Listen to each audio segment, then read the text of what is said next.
can do it somehow. Storm is gone. Maybe it's not too long until you rest your head and get some sleep.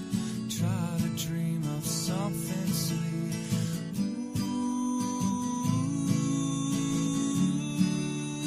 you're gonna be alright.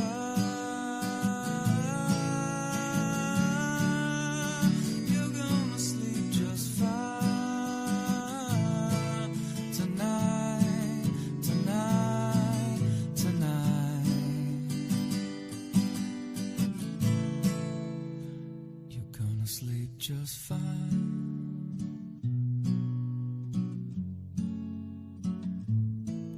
Tonight,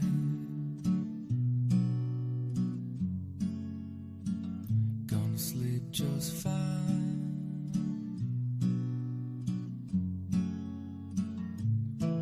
Tonight,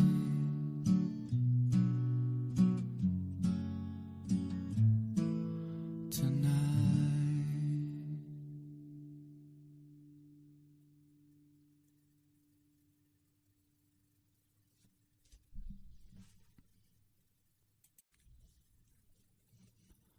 Storm has passed, the time is now to go to bed.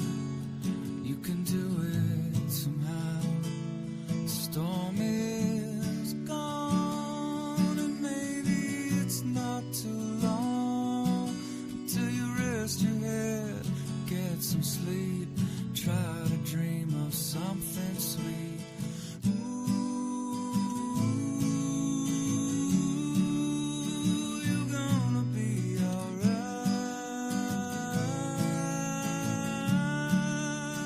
You're gonna sleep just fine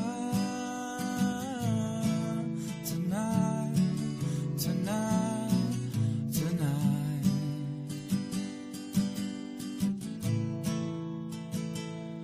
Thunder's gone, rain is coming down. If you look up to the sky, you see things are clearing now. Everything is gonna be okay, even when it's not. All storms pass eventually. Know you have a lot. You got me, you got mom, got all the things that you've become. Me, you got mom, got a loving home where you're from. You got me, you got mom. So love your family, you only get one. Only get one.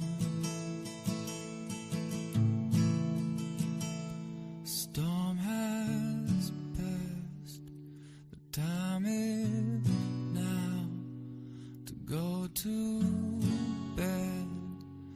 You can do it somehow. Storm is gone. Maybe it's not too long until you rest your head and get some sleep. Try to dream of something sweet.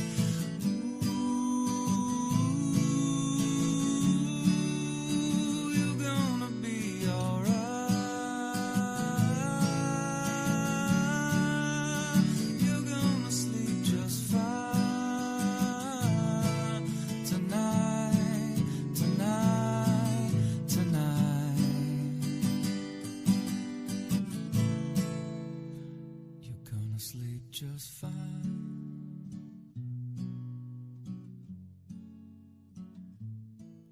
Tonight.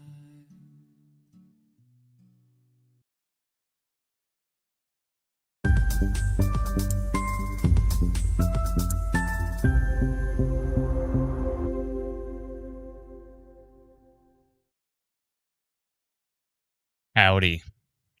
It's a late night, and we're going live to track these storms that are moving in from Michigan. They look pretty nasty, so it might be a late night for some of us. Yeah. So that's what's happening right now. Let's just go. We might as well just go straight to two things. Brennan just upgraded the forecast based on the latest stuff that we're seeing here. Let me know in the comments if you can hear me clearly. Hopefully you can. And yeah, it's gonna be an interesting time. I've seen a lot of people trying to play down these storms for this evening. These don't look like they should be played down. These look pretty damn strong. There are tornado warnings just northwest of Windsor right now. There have been confirmed tornadoes on the ground in Michigan. Some of the winds coming in look super, super duper strong. So it's potentially going to be a problem. Hold on a second here. YouTube user says, it's not even bad. Just some thunderstorms for Windsor and Sarnia. Okay, let's go take a look at radar then. We'll look at Brenda's forecast map in a second, but I want to take a look at radar. So this is the current tornado watch that is right up against the Canadian border. As you can see right here, this red line is right up against the Canadian border. There's a tornado warning not that far from Windsor. Here's Windsor, and here's a tornado warning. Inside of it, if we take a look at IW storm risk, 8% tornado risk, 22% severe wind risk. Some of the wind gusts on radar are 151.2 kilometers an hour. So that's a problem. This is a tornado warning, two tornado warnings right here from the National Weather Service. And we have more storms coming in from the southwest that are heading towards Windsor as well, too. So I'm going to say, yeah, they're pretty darn strong. We hope they do not have their passports up to date and they cannot cross the border, but that is not entirely out of the question. Environment Canada's severe thunderstorm watch does mention risk of a tornado and wind gusts up to 100 kilometers an hour and Toonie-size hail. So, and then again, there's a tornado watch, a giant tornado watch. This huge red line goes all the way across pretty much, I think, most of populated Michigan here. Goes right up to the Amherstburg, Windsor shoreline here, and Sarnia as well, or international borderline as well. So, yeah. So these are pretty darn strong. They're going to be a problem. So here's what the precipitation in general looks like right here. As you can see, the way the storms are heading, they're kind of moving to the northeast, but it's not like the line is going to go just up to Sarnia. We do have these storms down here further to the southwest that have their eye on Essex County. So Essex County might be involved in this. It's going to be a late night. So I don't know if you're familiar with it. Back in the day, I used to drink coffee all the time. That was like a thing. If you've been around for we've been around since 2013. So if you've been around for a few years here, I used to drink coffee all the time. I'd post stuff about coffee and bananas because that's what I'd use. I'd eat a banana and drink some coffee to go in the live stream. So the thing is I don't drink coffee anymore because I have a lot of acid reflux. So I don't drink coffee anymore, and it helps a lot. But once in a while, I will use my magic coffee powers one last time. So I did have a coffee about half an hour ago. The cool thing is if you don't ever drink coffee, it actually does something when you drink it. So like when I used to drink it all the time, I mean, it would do something, but it wouldn't do that much. It would just what does it do? It suppresses. It doesn't actually make you more awake, but it suppresses the feeling of being tired. So, but it really does that when you never, ever drink coffee. So, yeah, it works good. John Bond says, for Barry, Barry could see some thunderstorms overnight. Might get pretty gusty winds and a big light show, but we're not expecting anything too significant that far to the north. We'll see how it goes. I'm going to bring up Brennan's forecast map here. I believe I have it right here. Yeah, so Brennan did an upgrade to strong risk, just based on what we're seeing on some of the latest data, talking about big-time damaging winds going through, I believe, the areas south of Sarnia. It all depends, and actually it looks like that may be the case if these hold strong. So that's why we've upgraded to orange, Windsor, Leamington, Chatham, and Sarnia areas. So we've upgraded to orange for down there. and then you can see that in 3, and then we see the 2 area, which is yellow, so that's Grand Bend, Goderich, London, St. Thomas. Those areas are in a slight risk of severe thunderstorms, and then the marginal area that is green, so marginal being like a lower risk, that includes Woodstock, Kitchener, Hamilton, Brantford, Tillsonburg, Niagara Falls, Mississauga, Guelph, Orangeville, Hanover, Owen Sound, Wyerton, Manitoulin Island, Tobermory, Collingwood, Newmarket, and Toronto.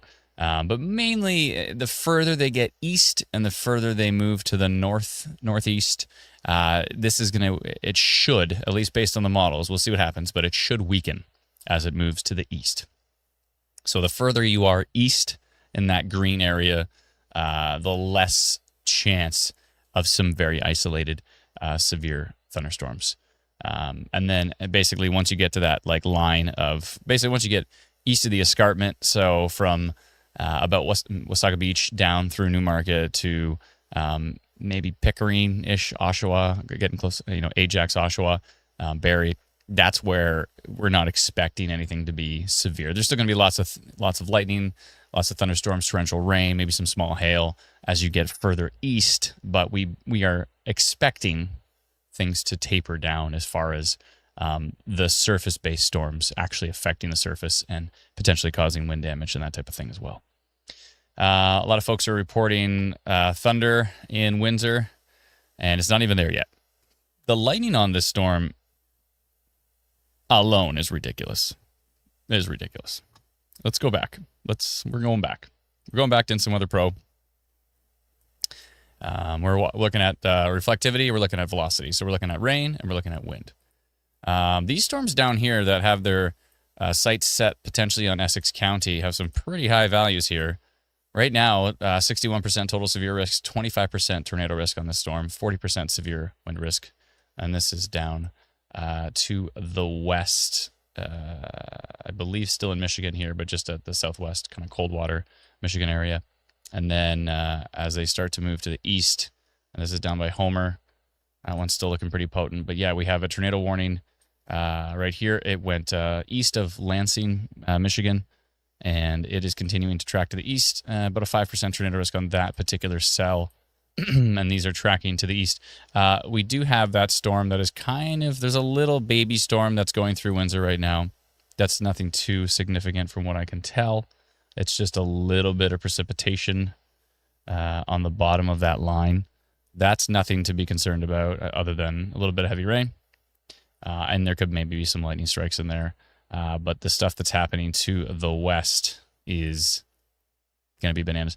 We have a little bit of a problem from the National Weather Service. The TDTW radar station is down. We do have KDTX, which is the main Detroit radar, the main NEXRAD radar, but we don't have the airport radar. It is down, down, down. It's been down for a while. So fortunately, we don't have that one. Look at the lightning strikes. So if I just turn off radar for a second, we look at the lightning strikes. I mean,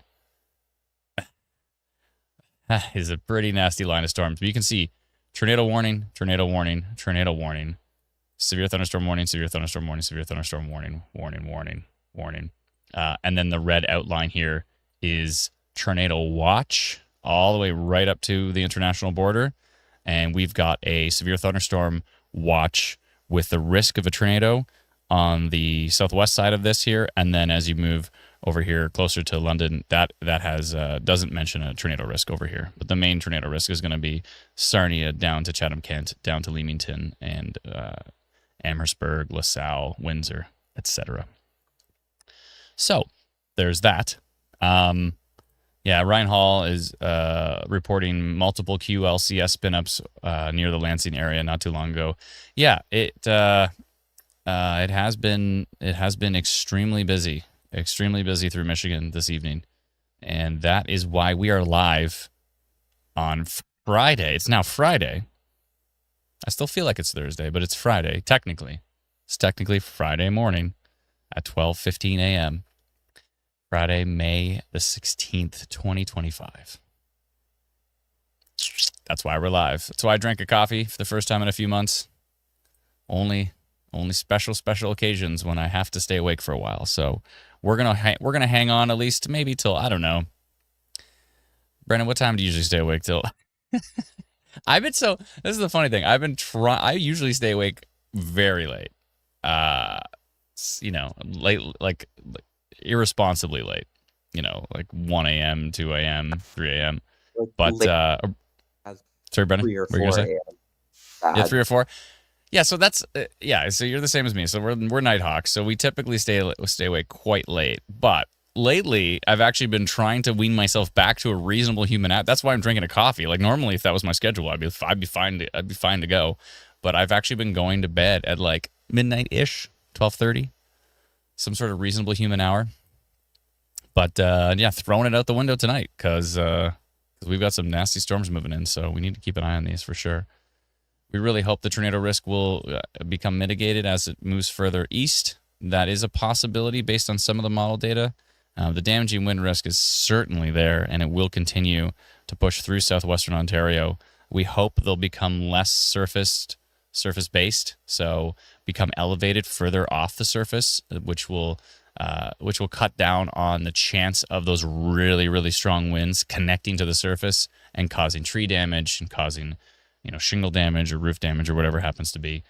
That is our hope. We're hoping that's going to be the case. But some of the data, my goodness. Some of the data looks pretty brutal. So, yeah. So we'll have to see how this does go. But, yeah. But for now, this is what we're doing. We're watching radar. We're keeping an eye on these storms moving in slowly but surely. And, Amazing Person 3409, always giving us great details. Echo tops are quickly coming down on the damaging part of the line. That's a good sign. Could be starting to weaken. I really hope so. So thank you very much. Appreciate that. Thank you very much for that. So we'll see. We'll see if that happens. So the echo, what he's talking about is the height of the storm. So echo tops can show you how tall storms are. So when they start to fall, that may be a sign that the daytime heating is over. They're not intensifying any further. They're actually starting to come down and maybe start to weaken. So if that would be the case, that would be excellent. Tyler says, what do you think of those pop-ups near Chatham? I don't think much of them. We've kind of watching them on some of the models. That there was going to be little pop-ups ahead of the line. They look pretty boring right now. So I'm not too excited about them. We'll see what they do. They could intensify a bit, but as of right now, they look pretty boring. And this line going through Windsor at the moment looks like some heavy rain. Maybe there's some lightning in there, but nothing too intense. It's these storms that are further to the west that are probably the ones that we're concerned with, or mainly the ones that we're concerned with at this point in time. Heather says, doesn't look like it will hit Guelph until 6 a.m. Yeah, it's possible. I mean, if you look at the hourly data on our free app, Instant Weather, you can see kind of when they're expected to, head towards your area. And so probably, the chances of them still being severe by that time in the morning is less, but we'll see what happens. Thank you so much for becoming a YouTube member. Nisa, thank you so much. Appreciate it. It's probably neither of those. I probably pronounced it wrong. Liv says the HRRR model still shows intense storms past London. And it's possible. It is possible. So we will see what happens here. Neil says lightning on this little pop-up over Leamington right now. Thank you very much. Appreciate it. Let's see here. Sorry, just going through the comments here.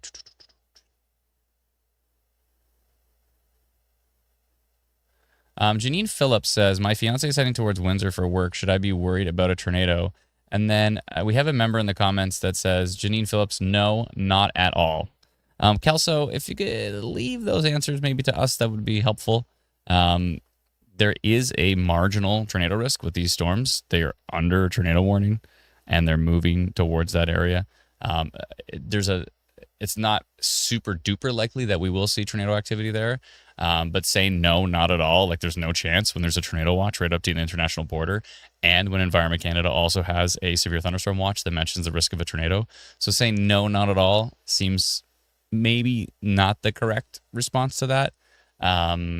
I would say it's unlikely, but it's not out of the question that we'll see some nocturnal tornadoes. It's happened before, and it could happen again. Canuck says, can I go to bed from Windsor? I mean, you can. When you get woken up by the storms, you can just jump back on the live stream if you want. chances are you're gonna get woken up by these storms. Mike, thank you so much for the super chat. My wife is advising me not to fight the storm with nunchucks. She is right, correct? I mean, I don't know if you're gonna get anywhere with the nunchucks. I mean, you probably end up injuring yourself because there's just low visibility with all the rain, and then you're just spinning them, and then you end up injuring yourself. So I would just maybe avoid the nunchucks. Janine says, thank you, Adam. You're very welcome. Kelso says, okay, you got it, Adam. Yeah, no worries. It's all good. I appreciate you trying to help. But I've so far I've seen about 4 or 5 comments from you saying that there's zero chance of stuff when there's certainly a chance of stuff. So NRH coming in with 5 memberships, gifted 5 memberships to 5 random members. Thank you so much. Appreciate that. Appreciate all those who have become YouTube members as well too. Trying to grow our YouTube channel. We're trying to grow our Twitch channel. Obviously, we're trying to grow our Facebook and our X/Twitter and all that kind of stuff. So we're slowly but surely trying to build things up. But Facebook has been ridiculous. What our Ontario Storm Reports group is up to like 510,000 people now. It's hard to fathom.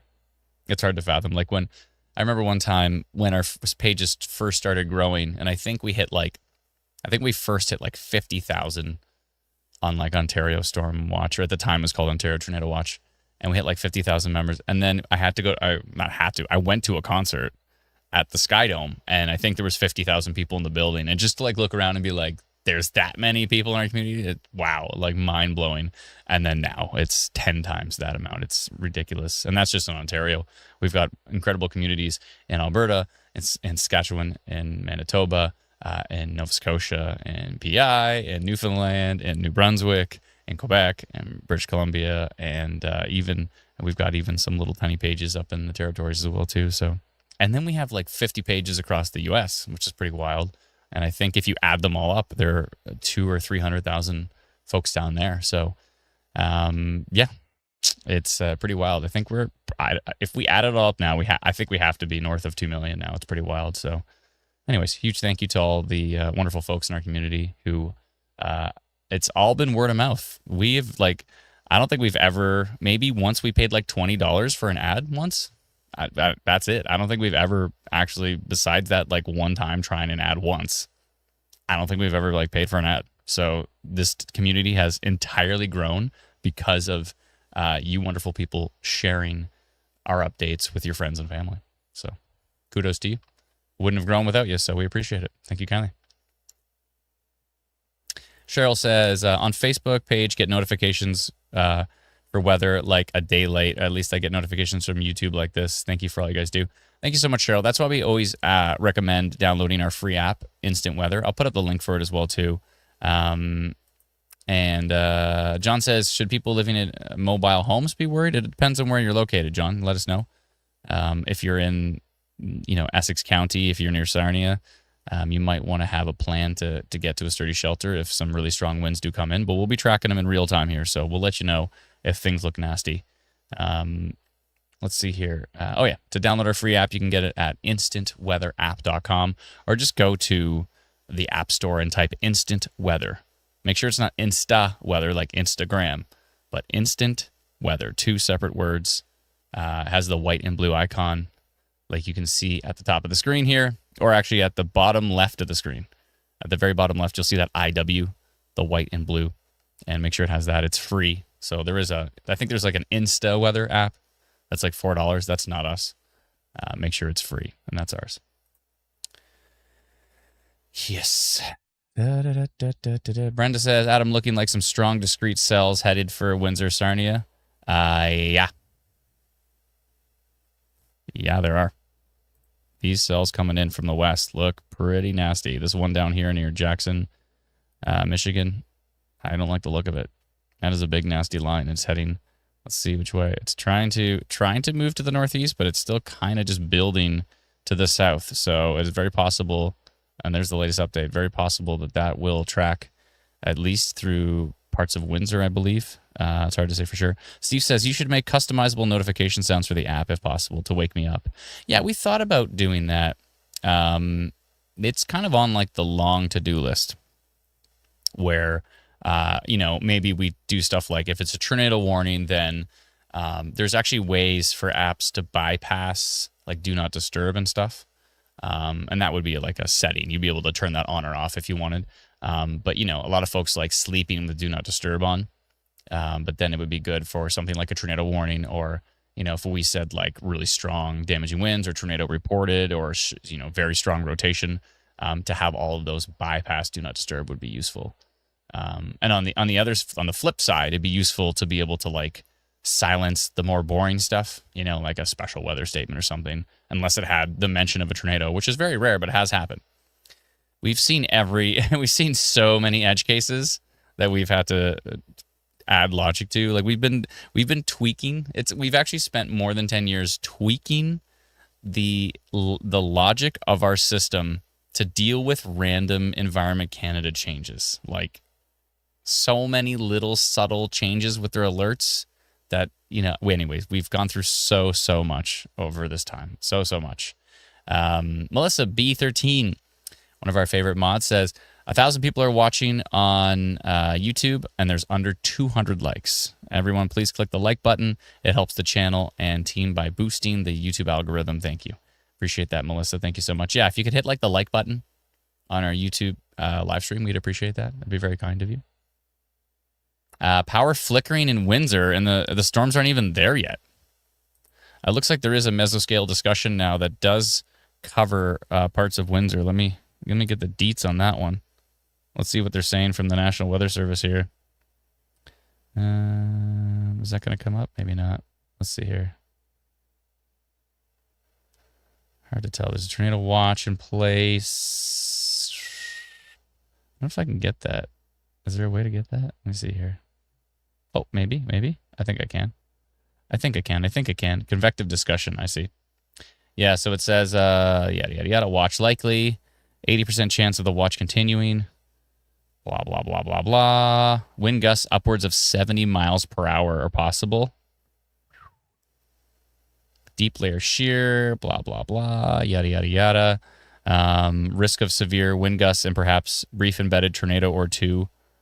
A downstream watch issuance is likely for parts of the area. So it looks like they're gonna extend the tornado watch likely east. That cell in Chatham area is starting to pick up a little bit of steam. They're probably talking about issuing a severe watch. Oh, yeah. You're right. Because they already have a tornado watch in effect. That's a good point. What's going on with this little Chatham cell? Because I was like, it looked boring before, but... Patricia says it's pouring right now. So it could be something. Yeah, she's in Chatham-Kent area, right? So, yeah, it's... let's see here. Well, I mean, yeah, it's pouring. It's got a tiny little hint of some small hail in there. Nothing on velocity, but yeah, that cell... I've been watching some of those development, like the early cells on models, and I was wondering if they might kick it up a notch.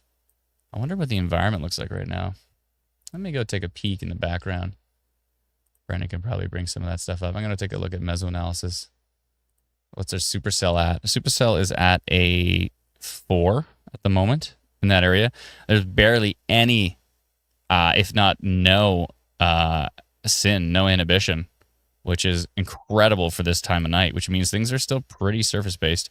Although, actually, if you go to VTP, there's a lot of inhibition. So, but the violent tornado parameter is up to a 7 in Ohio. 7 in Ohio and a 5 in Michigan. And that is an old update. So that should update pretty, maybe in about a half an hour. I think that's about a half an hour old now. So we'll see how that develops as it pushes to the east. Really hoping that the tornado risk will stay somewhat mitigated as it moves into our area, but it's not entirely out of the question. We'll see what happens. Who knows? That's why we're live, because there's the VTP, so which is looking pretty potent, but let's hope it starts to mitigate a bit.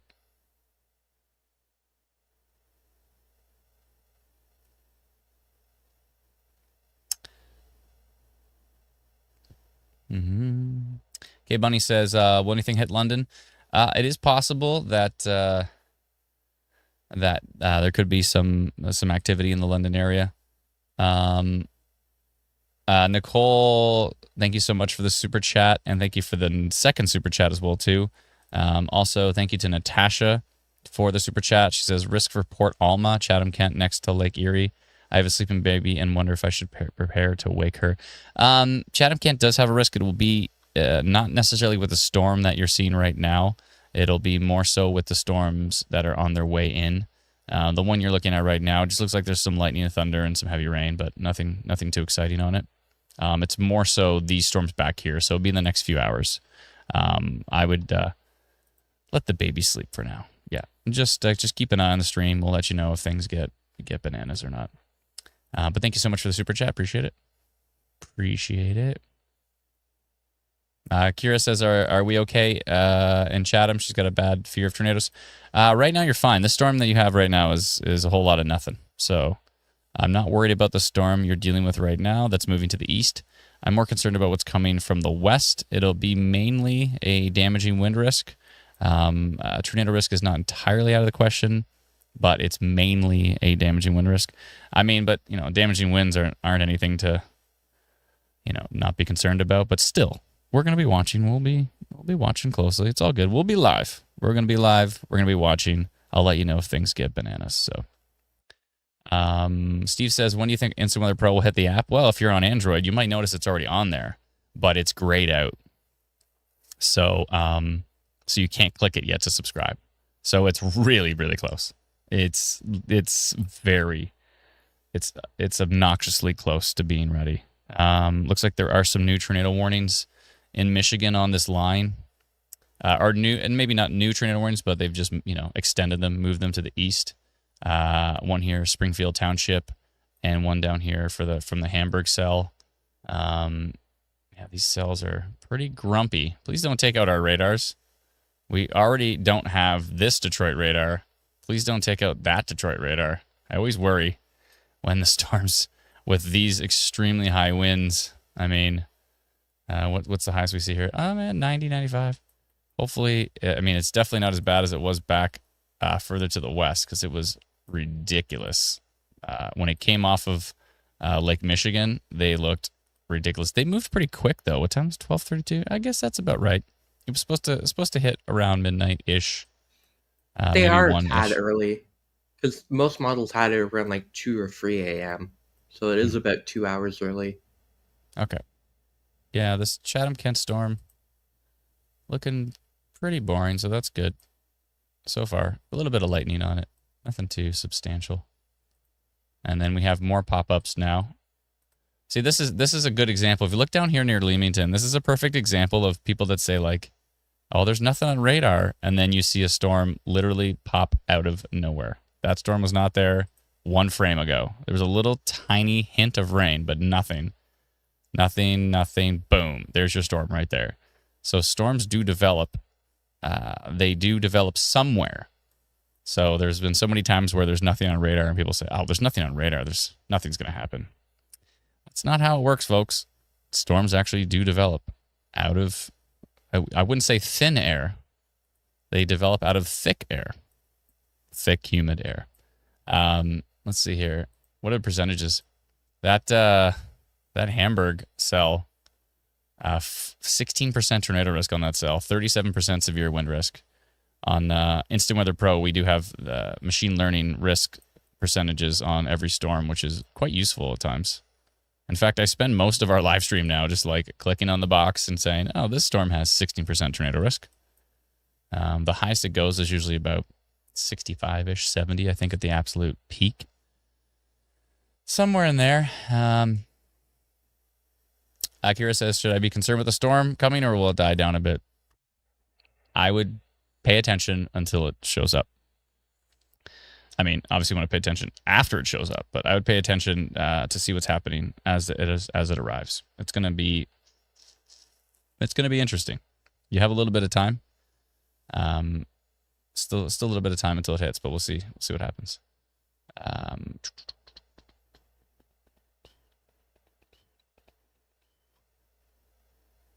User 0326 says tornado warning for Lake Orion and Oxford, Michigan. Clarkson, thank you very much. Appreciate that. Let's see here. Georgia with a super chat. Thank you so much, Georgia. Appreciate that. Niagara Falls, can I go to sleep? Thanks for everything you and the team do.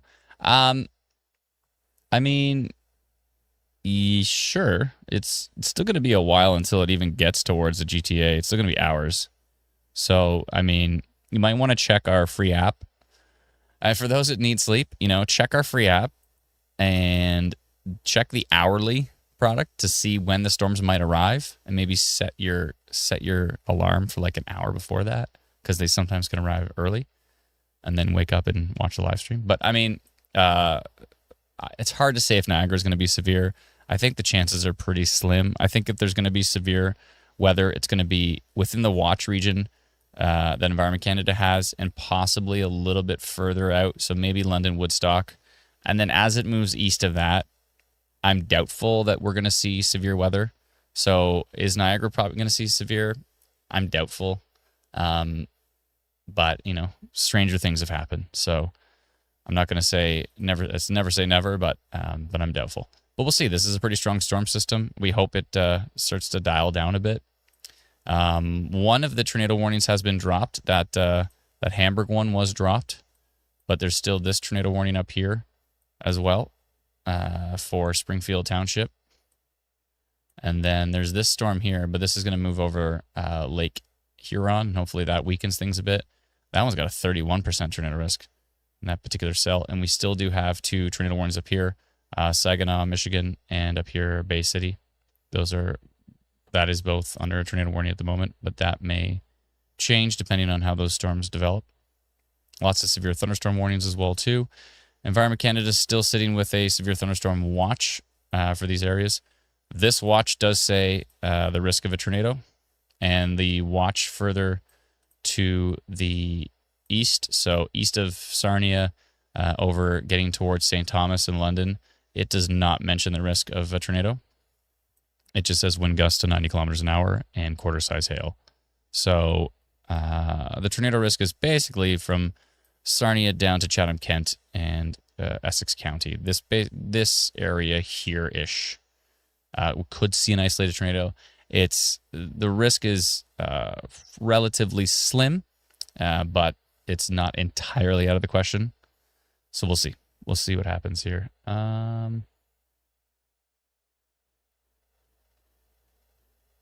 What's happening here?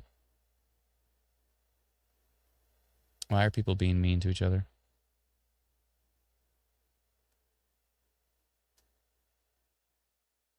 Okay. I see. Can we all try to get along, please?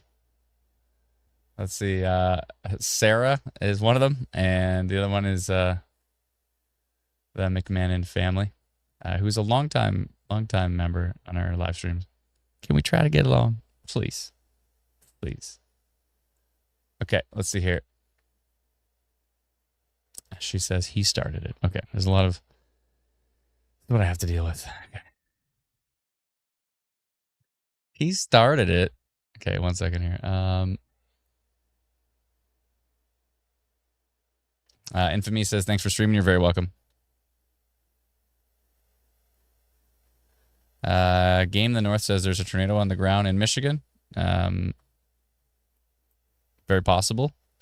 Looks like they have extended that tornado warning. If not, actually, this looks like a new issued tornado warning here for Lapeer, Michigan.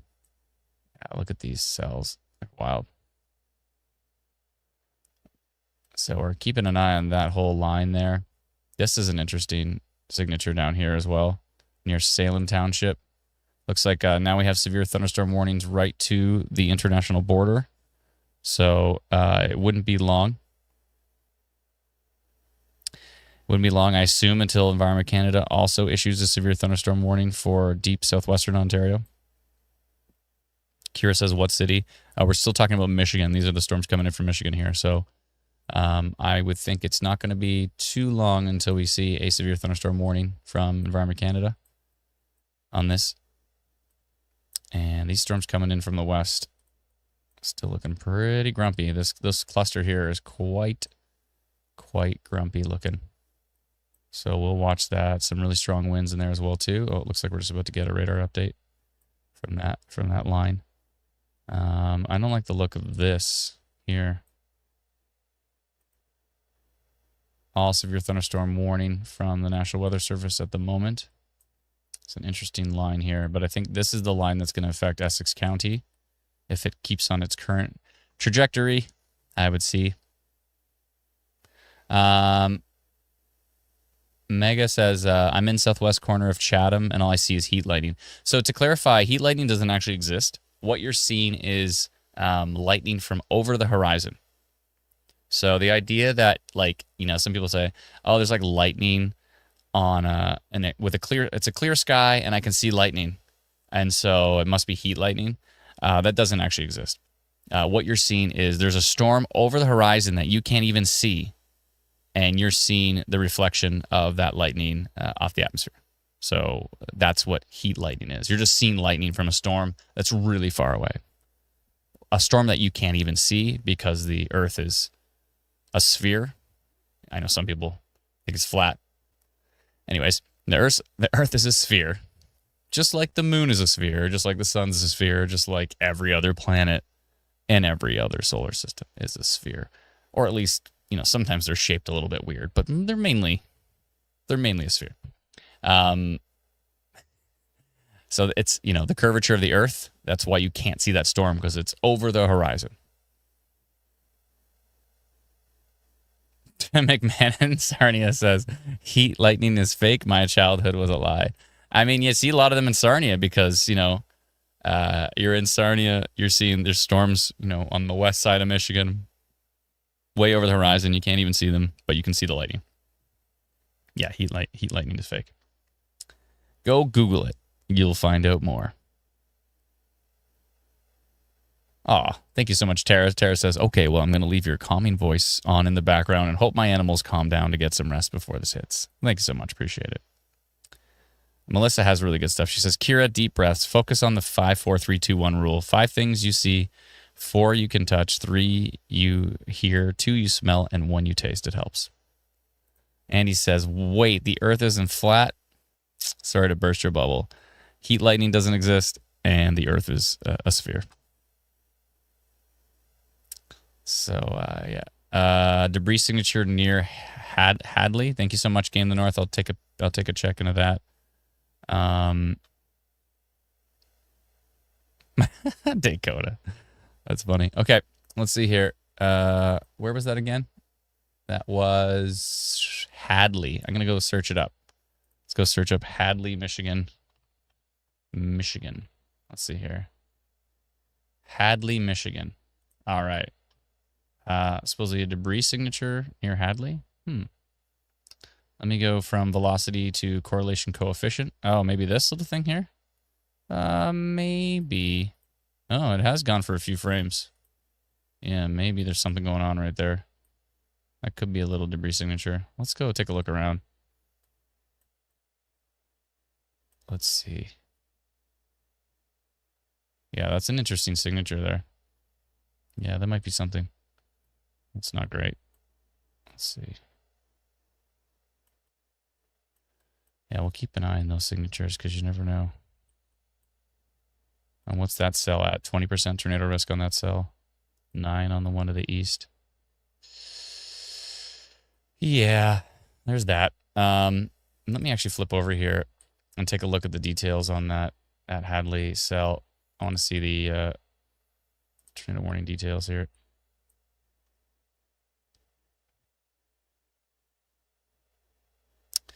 Radar indicated at this point in time. So tornado radar indicated, so not confirmed on the ground yet. Let's see here. Back to velocity. Keep an eye on this cell east now of Chatham, Kent. Still just rain, nothing too exciting on that particular cell.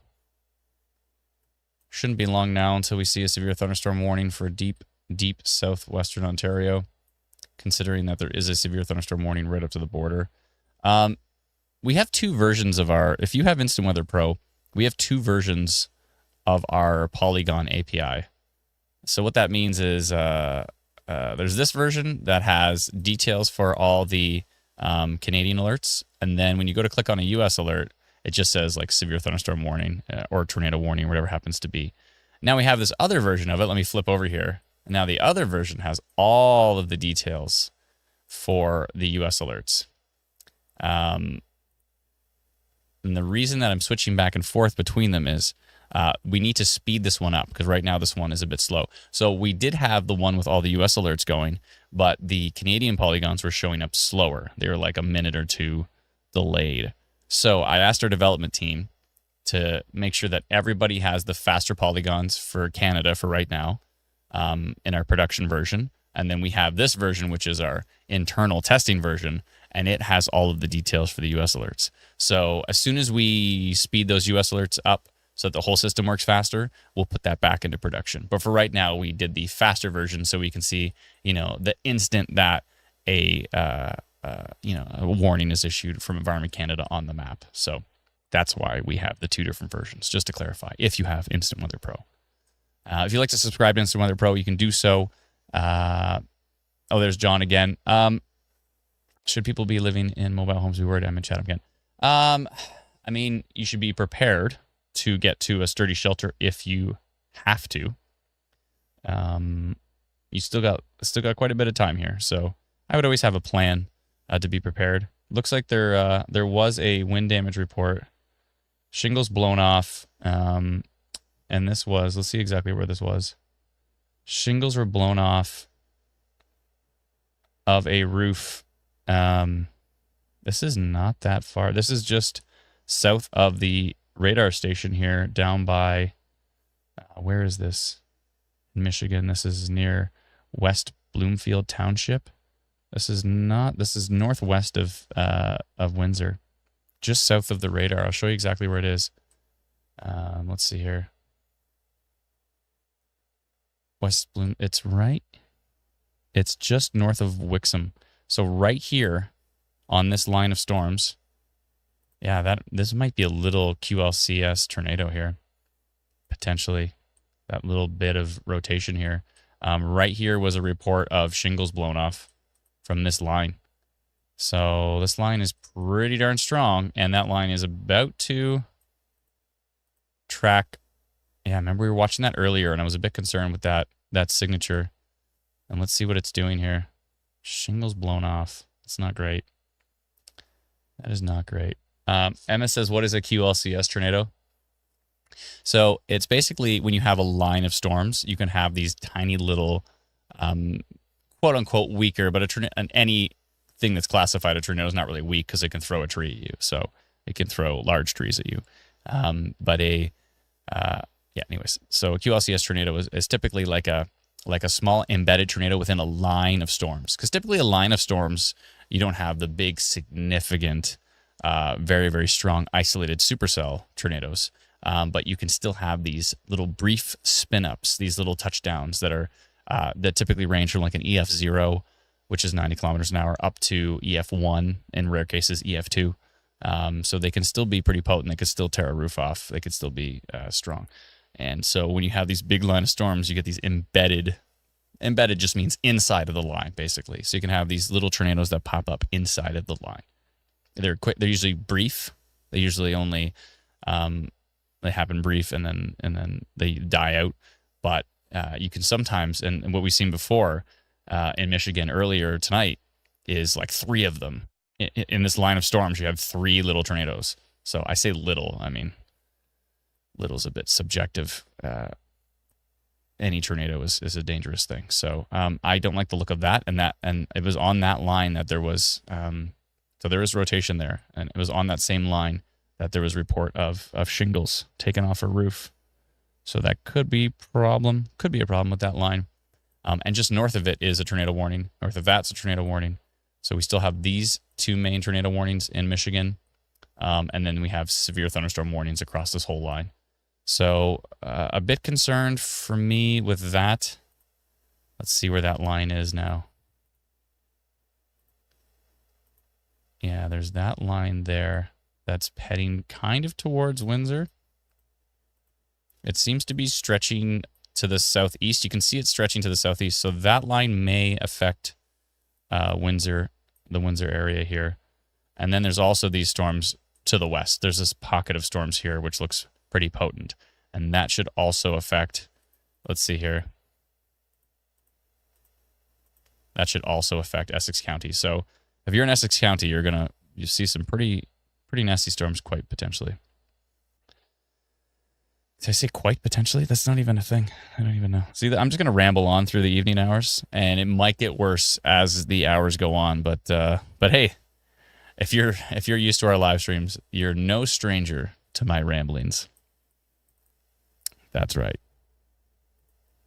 I put a nice microphone and a nice preamp and some nice plugins to try to make the ramblings a little easier to digest. But they're still ramblings. Harley says, a funnel sighted near testicles. Did I just get totally pwned by this Harley guy? Testicles. Are you serious? Are you serious? Harley, you're out. Thank you so much for your time. Appreciate it. Appreciate it. I just got pwned. I just got wrecked. Bye-bye. Thanks for your time. Classic move, though. Yes, Rachel, I figured that out. That was a good one, though. That was a good one. It could have been worse. It could have been way worse. I probably wouldn't have said it if it was way worse. But there looks like that's starting to pick up a little bit near Thamesville here. And that's right. I pronounced it correctly for the first time, for the last time. Thamesville. Well, yeah. Alana isn't here to do the pronunciation, so... True. Yeah, better be on your best behavior. She's probably listening to the stream and cringing. No, actually, she's probably clapping because I got it right this time. No, she fell asleep. She said your voice was putting her to sleep. I'll take that as a compliment, even though it's probably not. It looks like another, some trees down from that same line. I really don't like what's happening here near Livonia. Is it Livonia? Anyways, Livonia. This looks like a little bit of rotation on this line. It's not super condensed. It's kind of broad, and the precipitation looks pretty messy. So it might just be some strong wind gusts in there. But it looks like a new tornado warning has been issued. Yeah, so now there's 3. Look at the winds right here. Oh my goodness, in Michigan. 127, 131 I saw in there. 131.4 kilometers an hour on that line. And that may be heading up towards the Sarnia area with those really strong wind gusts. I really don't like what I'm seeing here. Thankfully, the radar survived. So we still have that radar data. We do have heading towards... I mean, look at the precipitation here, though. Maybe it's because it's so close to the radar. But the precipitation doesn't look that great. But they've put a tornado warning on this from the National Weather Service towards Troy, Michigan. Yeah, all the precipitation's like directly over the radar, so I think it's being obscured a bit. Yeah, I think it's being obscured, yeah, for sure. A little bit of attenuation issues when you have all that precipitation right on top of the radar. It can kind of skew what you're looking at here, although it looks like the velocity is hanging on. So, yeah, I don't like what I'm seeing here, and that may be actually heading towards... That looks like it's heading directly towards Windsor. I mean, it's moving south. If you look at where this is here, it's moving this way, right towards Windsor. You can see Windsor on this side of my head, the very far right of the screen. And I don't like the direction that that's heading. Okay, we're getting a new update. Show us the new data. I'm quite concerned by that southern cell that was just northwest of Toledo. If you view it from the other radars, it's a lot more intense. Oh, yeah. This one? And it's not just Cleveland. Whoa. The one in you mean the KIWX? And Grand Rapids. Oh, and Grand Rapids, too, yeah. It looks wild from Cleveland. Let's see here. Oh, I clicked it off just as we got data. Okay. Let's see here. Yeah, it looks pretty strong. And that one's heading right into... I'm surprised they still haven't done a severe thunderstorm warning. I bet you that's coming soon. And let me take a look at from Grand Rapids, yeah. You may want to do like a customer notification for like Windsor because that storm's going to slam into them. Yeah, that one for sure. And then I'm still worried about what I'm seeing here from the Detroit radar. It'd be really nice if we had TDTW right now, but I don't like what I'm seeing here from Livonia. I bet you that would probably look worse on the Detroit airport radar right now.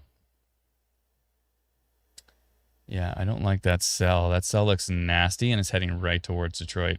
Okay, I'm going to do a custom notification. Good call. All right. Let me do one here. 1 second. Do that in the background.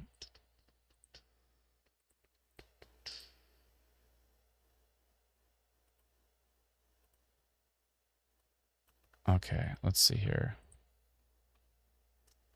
All right. Windsor, you're getting a notification from me. I'll do it for all of Essex County, I think, probably, because it's going to be moving in hard. Down to Leamington. I'll do that one for now. And, okay.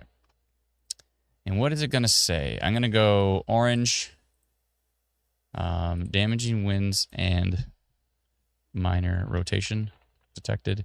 Damaging wind gusts and minor rotation have been detected on the storm. Tracking into the Windsor and Essex County region. And the timing here is going to be 12:57 a.m. Friday, May 16th.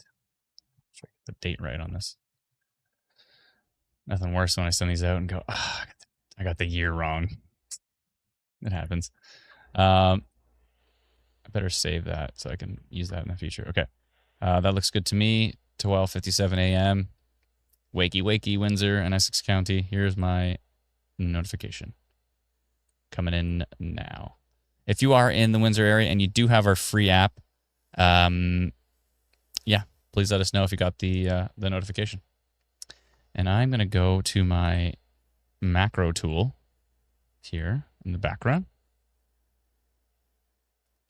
Let's see.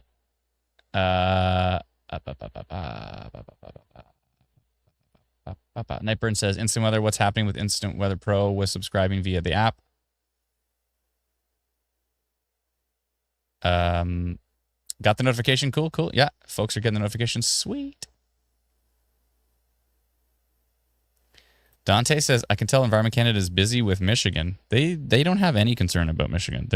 They do not issue notifications for Michigan or anything. I mean, maybe they're watching it carefully, but no, their entire job is for updating Canada, for updating Ontario. In this particular case. Just received the notification. Awesome. If you did not receive the notification and you are in Windsor or Essex County, two things. A, you might not have our free app, so you might want to go download it. You can get it at instantweatherapp.com. And secondly, you may have to update the app. We actually just updated our notification system. So if it's not working, you might want to delete the app and then reinstall it. And then add your locations back in. Make sure you allow notifications, and then it should work great. So we actually just did some improvements on it. And we had a few members that were saying that their notifications were coming in slow before, and those same members now on our team are saying they're coming in lightning fast. So the updates are working. So kudos to the dev team. And lots more awesome improvements are on the way. Dante says, thanks for skipping the second half of that. I get distracted easy, so remind me if I pass over stuff. Got the notification. Good. Kira says, the weather radar in Chatham is showing only a tiny bit of light green rain. You need to look at what's coming in from the west. Look at what's coming in from the west. I'll show you. I can show. I have the capability to show you. Let's take a look here. This is what's coming in from the west. all of these storms. There's a tornado warning here near Troy, Michigan. And there's a tornado warning up here near Attica, Michigan as well, too. And those storms are a bit of a concern for Sarnia.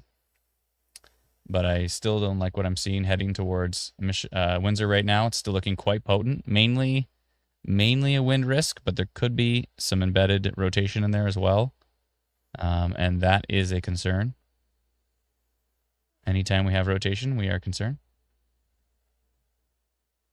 What's going on with that Thamesville cell? Let me go take a look at it here. What do you think you're doing? How are you getting so potent? There's something going on right here near Florence, Ontario. There's a little something. How does that look on Exeter? Seems to be not too bad in Exeter. Oh, maybe it's that signature. Oh, I see that's in front of the cell. Oh, we just got an update. Yeah, see? There it is. You see this little hook here? There's like a little weird hook, and there's a little signature going on. I want to keep an eye on that cell. I don't want that cell sneaking in, you know, basically we're paying attention to everything to the west, and we're not paying attention to these cells right here. There's something going on right there I don't like the look of. A little bit of minor rotation potentially. I'm looking at it on storm relative velocity as well too, and it looks a lot more red/green. So I don't like the look of that. I might go minor rotation on that little cell right there. See what it looks like from Cleveland. Cleveland's too far for that. I don't like the look of that. These storms coming in from Michigan look pretty darn strong. It could be certainly a concern. I don't like the look of that, though. I think I'm going to do a minor rotation notification on that one. Let's see here. Which way is it going? Up towards Florence, Ontario, heading to the northeast. Looks like the storm direction arrows are pretty bang on today. Even when we were looking at stuff in Manitoba earlier, the storms are going like northwest, and the arrows were like bang on. So I don't know if it's related, but I find that happens more when there isn't like U.S. radar coverage.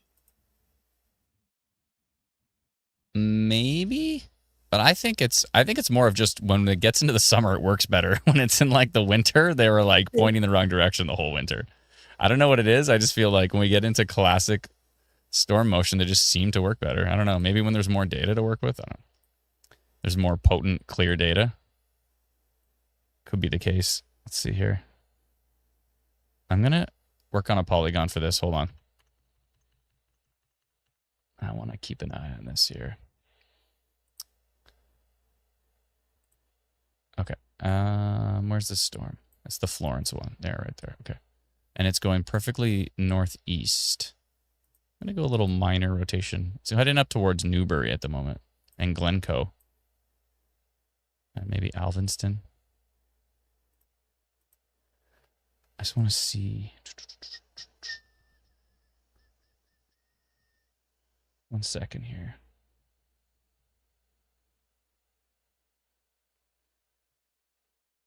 There's just a little something going on with that cell I don't like. Which way is it moving?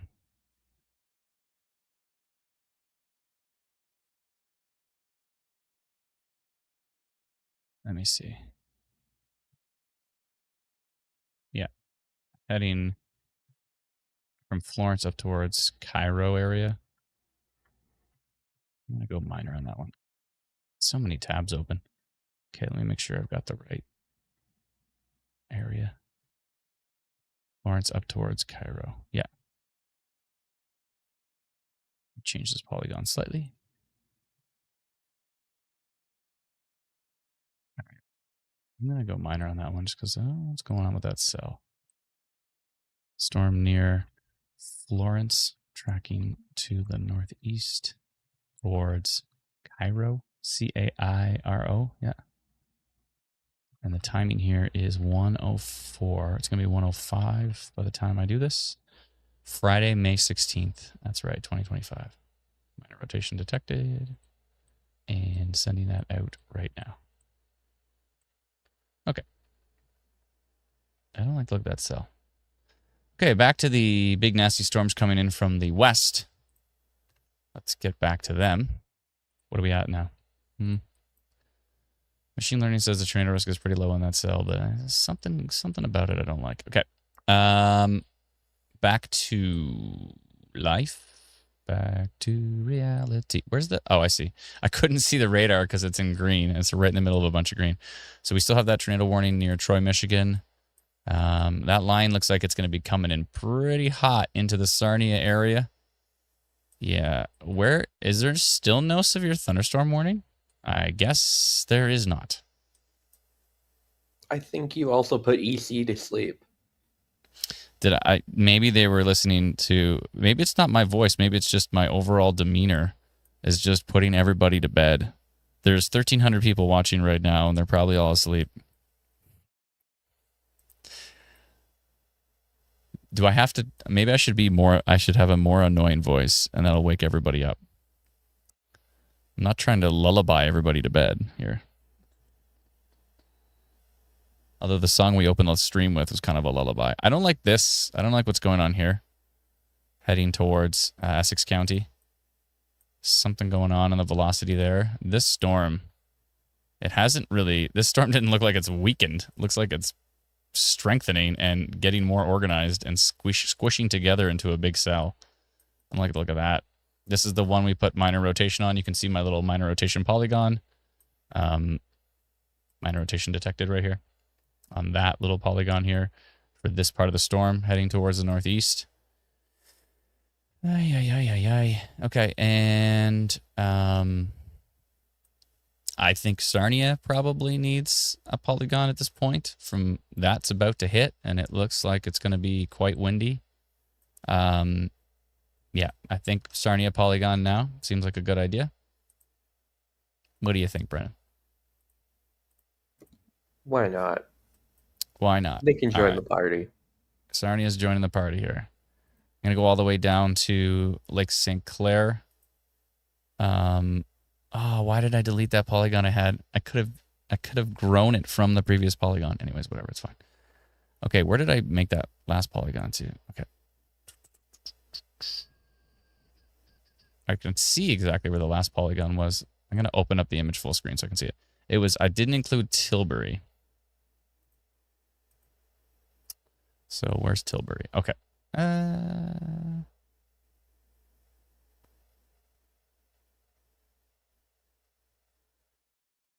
We're not there yet. Okay, I'm just going to do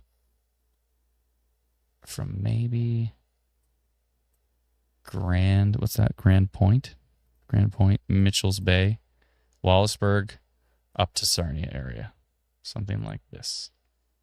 Okay, you can't see what I'm doing, but there are things happening. You can kind of see my mouse moving around, but that has nothing to do with... actually, kind of... Okay, I'm going orange, and I'm going to do the same thing here. Damaging winds and minor rotation.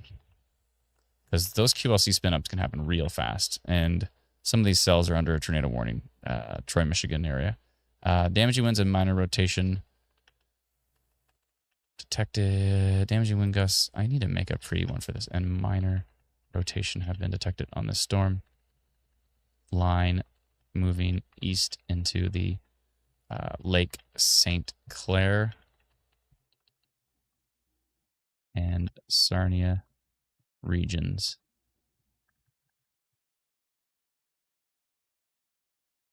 And the timing is 1:09. Perfect. Okay, 7,009 people are about to get this notification. I mean, I'm going to wake them up, but ultimately the storm is going to wake them up. So I'm just giving them like, I'm like giving them like an early heads up, and then they can hit the snooze button, and then the storm is going to wake them up. So I hope it's not going to wake them up in a bad way. Hopefully just lightning and thunder and some strong winds. But yeah, these are some pretty strong overnight storms. It's not often we see them this potent. Not often we see them this grumpy in the overnight hours. But they're certainly kicking up pretty strong. Still no severe thunderstorm warning from Environment Canada for Essex County, surprisingly. I think I jinxed it earlier. probably. Shouldn't be long now, but we'll see. I think they're probably, maybe they're waiting for like this cell to the west to get there. Maybe they think because the precipitation is weak here that this line isn't, I mean, this line is actually, it is weakening a bit. So hopefully it stays weak, but it was looking quite potent near Livonia. So this is still looking quite potent heading towards Sarnia area. 13% tornado risk, 21% severe wind risk, and some very high values in here, above 100 kilometers an hour. And that is heading towards the Sarnia area at the moment.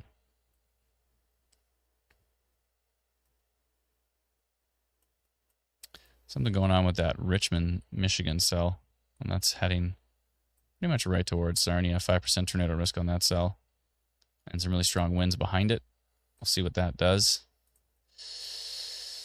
We'll see what happens. I really hope, cross your fingers that as these storms move to the east, they will continue to weaken. That would be optimal. That would certainly be optimal, but we'll have to see how they do develop.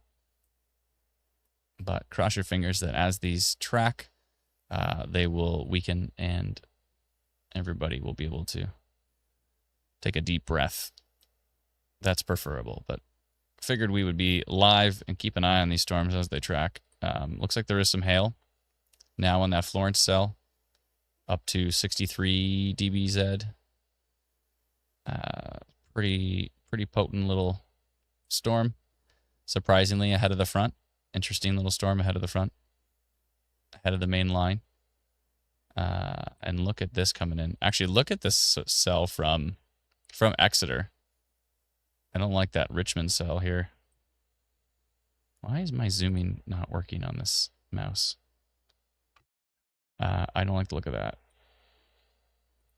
And that's heading right up towards Sarnia. So this is a pretty potent part of the cell here. And that Richmond cell heading up towards Sarnia right now is looking pretty grumpy. Not to mention what's happening down here as well.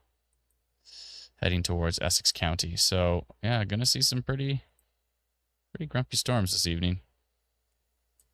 Hopefully nothing too significant. And if I haven't put you to sleep yet, I'll keep trying.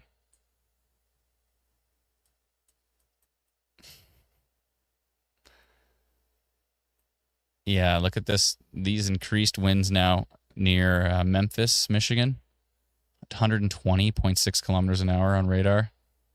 If any of that's reaching the surface, that'd be a problem. 129.6. And that is heading directly towards Sarnia. It's going this way. Like, watch this ball of potency. That's not a thing, but watch as it moves to the east. It's going actually maybe just south of Sarnia. All this whole line is trying to move to the northeast. So I have a feeling that ball of very strong winds. Let's see. Yeah, it's going up towards Marysville, Michigan. Might be heading towards, let's see, a little bit north of Corunna, heading up towards the Sarnia area. Lucasville, possibly. That is looking quite potent on that line. We got severe thunderstorm warnings all the way down the international border. Hello.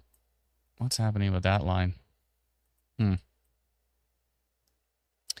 Yeah, potent severe thunderstorm warnings all the way down the international border.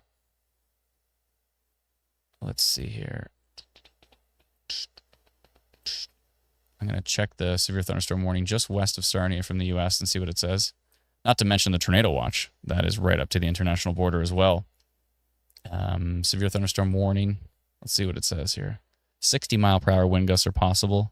It says impact. Expect damage to roofs, siding, and trees. These severe storms will be near St. Clair, Marysville, and Marine City around 1:15 a.m. Severe thunderstorm warning just issued for Sarnia.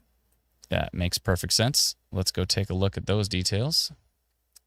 And let's see. I probably have to hit refresh to get that. Oh, no, I don't. There you go. Look at that. Oh, look at this. So, Brennan, the API with all the details actually shows it before the polygon even populates on the map. So if you click on it, you can see that there's already a severe thunderstorm warning there. And then as soon as the API catches up, it'll show that line there, which usually takes about 20 seconds, I think. So Environment Canada has issued a severe thunderstorm warning for Sarnia and surrounding areas, and this says a storm capable of producing strong wind gusts and heavy rain. Severe thunderstorm is located west of Sarnia, moving east at 90 kilometers an hour. Hazards are 90 kilometer an hour wind gusts. Locations impacted include Sarnia, Petrolia, Port Lambton, Sombra, Courtright, Corunna, Point Edward, Wilkesport, Bridgeton, Brights Grove, and Kamlachie. Take immediate cover if a thunderstorm approaches. If outside, protect yourself from flying debris and hail. Remember, severe thunderstorms can produce tornadoes. Severe thunderstorm warnings are issued when imminent or current thunderstorms are expected to produce damaging hail, wind, or rain. Yada, yada, yada, blah, blah, blah, et cetera, et cetera. Okay. Yeah, that line looks pretty nasty. So there is the severe thunderstorm warning has now populated on the map. Let's see how long it's going to take here. Yeah, see? The other API version is taking forever, but on this API version is quick. So that's why we switched back to it for tonight. That's an interesting shot of some lightning beside me. I didn't even notice that. Is that from our own Kyle? What's up, Kyle? Nice shot. Kyle Kraft, one of our team members here. Seth Manka says the Florence Cairo. Oh, is that a video? Oh, that was a video from Kyle. Whoa. Holy, that's busy. Oh, Brigden. I always say Bridgeton, don't I? My bad. Brigden. Thank you, Lauren Marie. Appreciate it. Seth Menka says, Tilt 3 via CASET has an interesting value on the backside. Yeah. Oh, Kamlachie. My bad. What did I say? Lachie? Oh, Kamlachie, yeah. The loudest thunder I've ever heard, says Jen. And the storm's not even there yet. Kamlachie.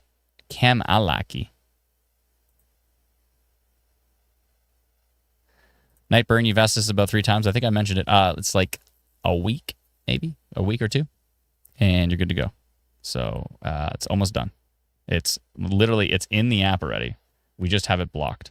But it's in the app already. So it is happening. What's going on with this West Lawrence cell?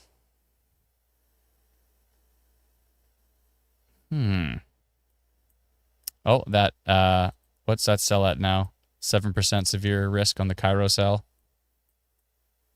And this is this cell I'm talking about down here from Detroit. It's got a little bit of a hook, or at least it did for a second. Wait till velocity catches up. Should take a second. There we go. Yeah, velocity looks boring on that one. Let's see what Exeter's showing me. Exeter's a little closer. There's something going on right there near Eagle, Ontario. Nothing too significant, but something worth watching. A little bit of a hint of some sort of action happening there, but it's not too strong at the moment. We'll keep an eye on that, but we do have that severe thunderstorm warning from Environment Canada for the Sarnia area. Remember to read that locations impacted include a line on those warnings. It's very important because there's some areas that are not in the path. Whoa. Is that the latest update on that Memphis cell, or is that the same? Is that the same? Oh, no, that's a new cell. That's a new frame. Look at this. Going east towards Columbus at 126 kilometers an hour. That's a potential little downburst right there. Heading towards Columbus, Michigan. And that might head actually right towards Corunna.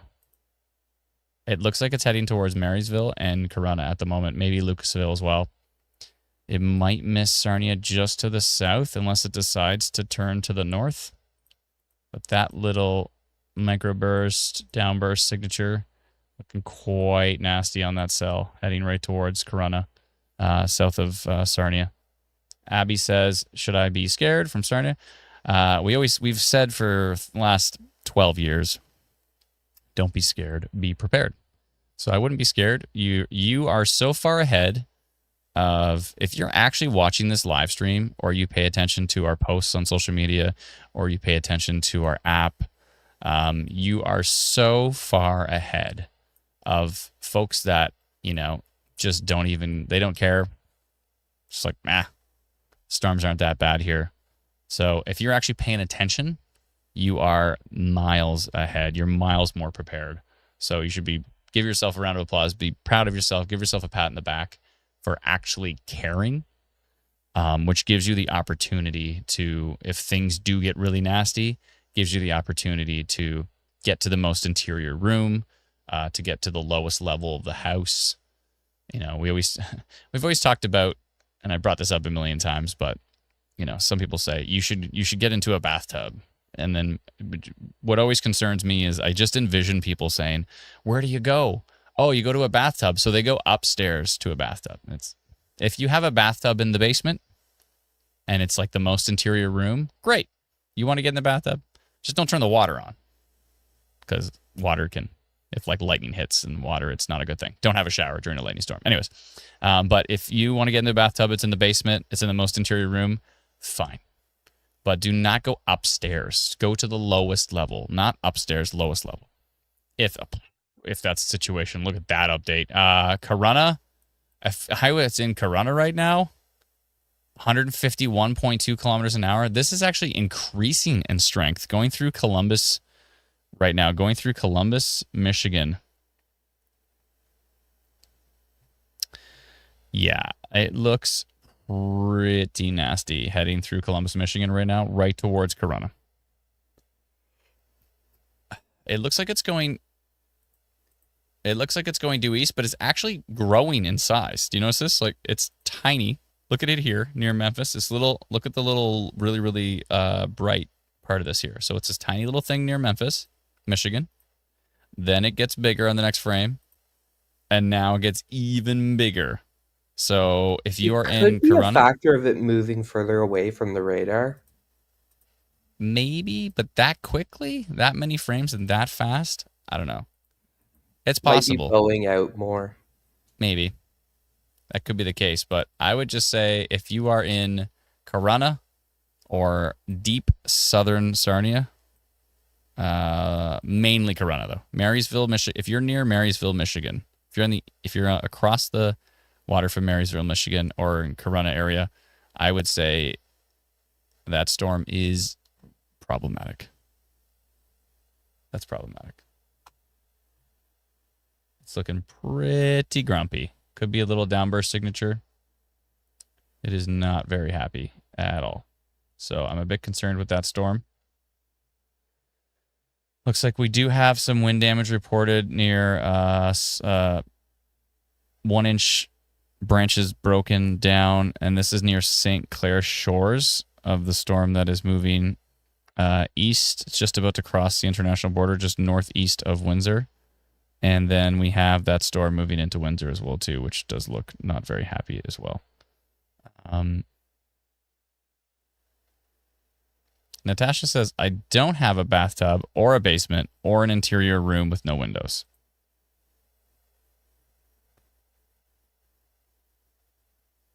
I don't know what to say. Most interior room is usually what you want. Folks are talking about rotation near Amherstburg. I'll go double check. Chantel says, I'm in Corunna right now. It's insane right now. Yeah, it's not even there yet. The lightning is not the insane part. The very strong winds are the insane part. And they're not even there yet.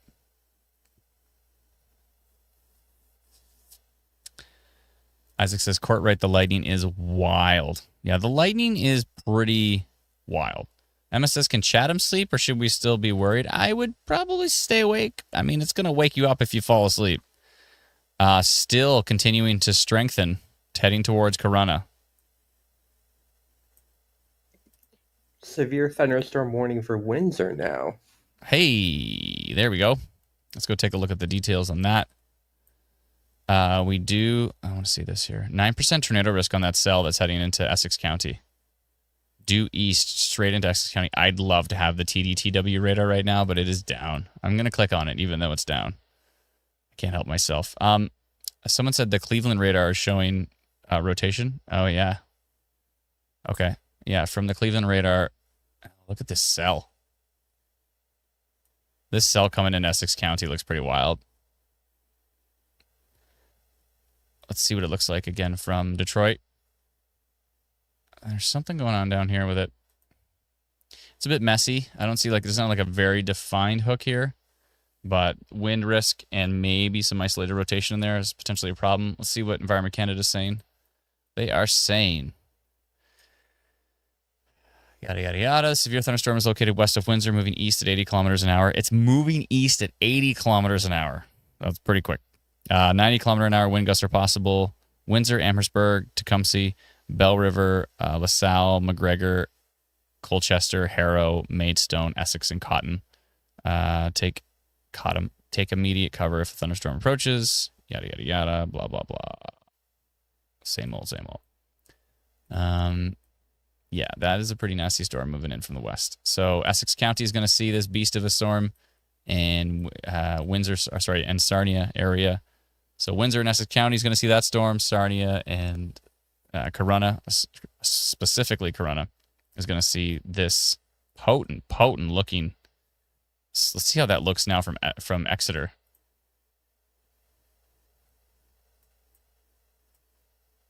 Interesting. They've upgraded that severe thunderstorm warning for Sarnia to 100 kilometer an hour wind gusts. Yeah, because of that. It's because of that cell, for sure, 100%. So, yeah, let's see if we got those details. Yeah, 100 kilometer an hour wind gusts. So, Sarnia has been upgraded to a 100 kilometer an hour wind gust possible. And that is the signature we're seeing coming into Corunna area at the moment. And it's looking pretty nasty.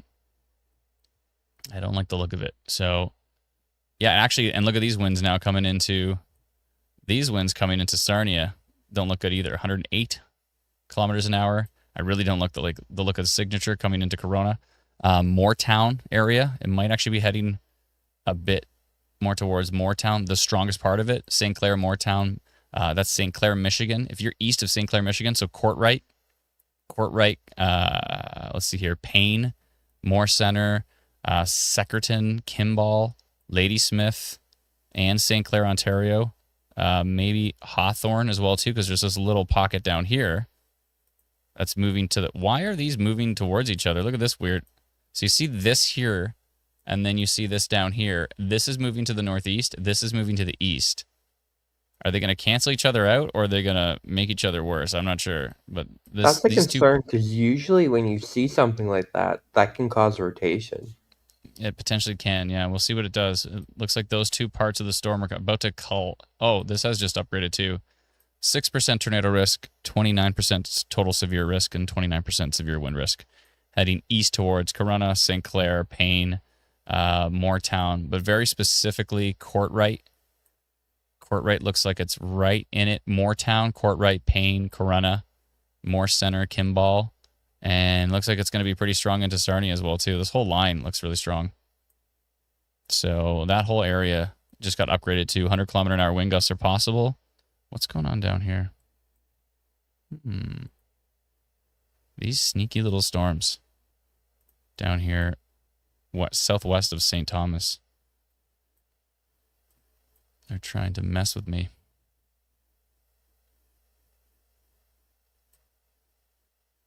Is that an update? Let's see. That is an update. Oh, they've basically merged. And now this whole line has super strong winds above 100 kilometers an hour on radar. So from Moortown and Courtright all the way up to Sarnia. Sarnia looks like it's about to get in it.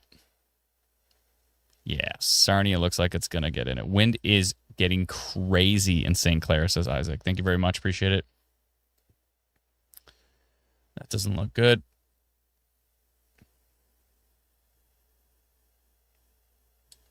Starting to look pretty nasty heading towards Windsor and Essex County as well, too. And there might be some rotation towards Moortown here. Just looking at storm relative velocity on that cell. Might be a bit of rotation. We have a polygon in place that says minor rotation and damaging winds for that cell. Yeah, there might be a little bit of minor rotation here coming into that area as well. Could be some embedded rotation, which is a bit of a concern. Let's see what's going on with that cell now. That's increased to a 9% total severe risk on the storm southwest of St. Thomas. Hold on, let me take a look at Exeter. I might do a polygon on this cell soon. At least for hail.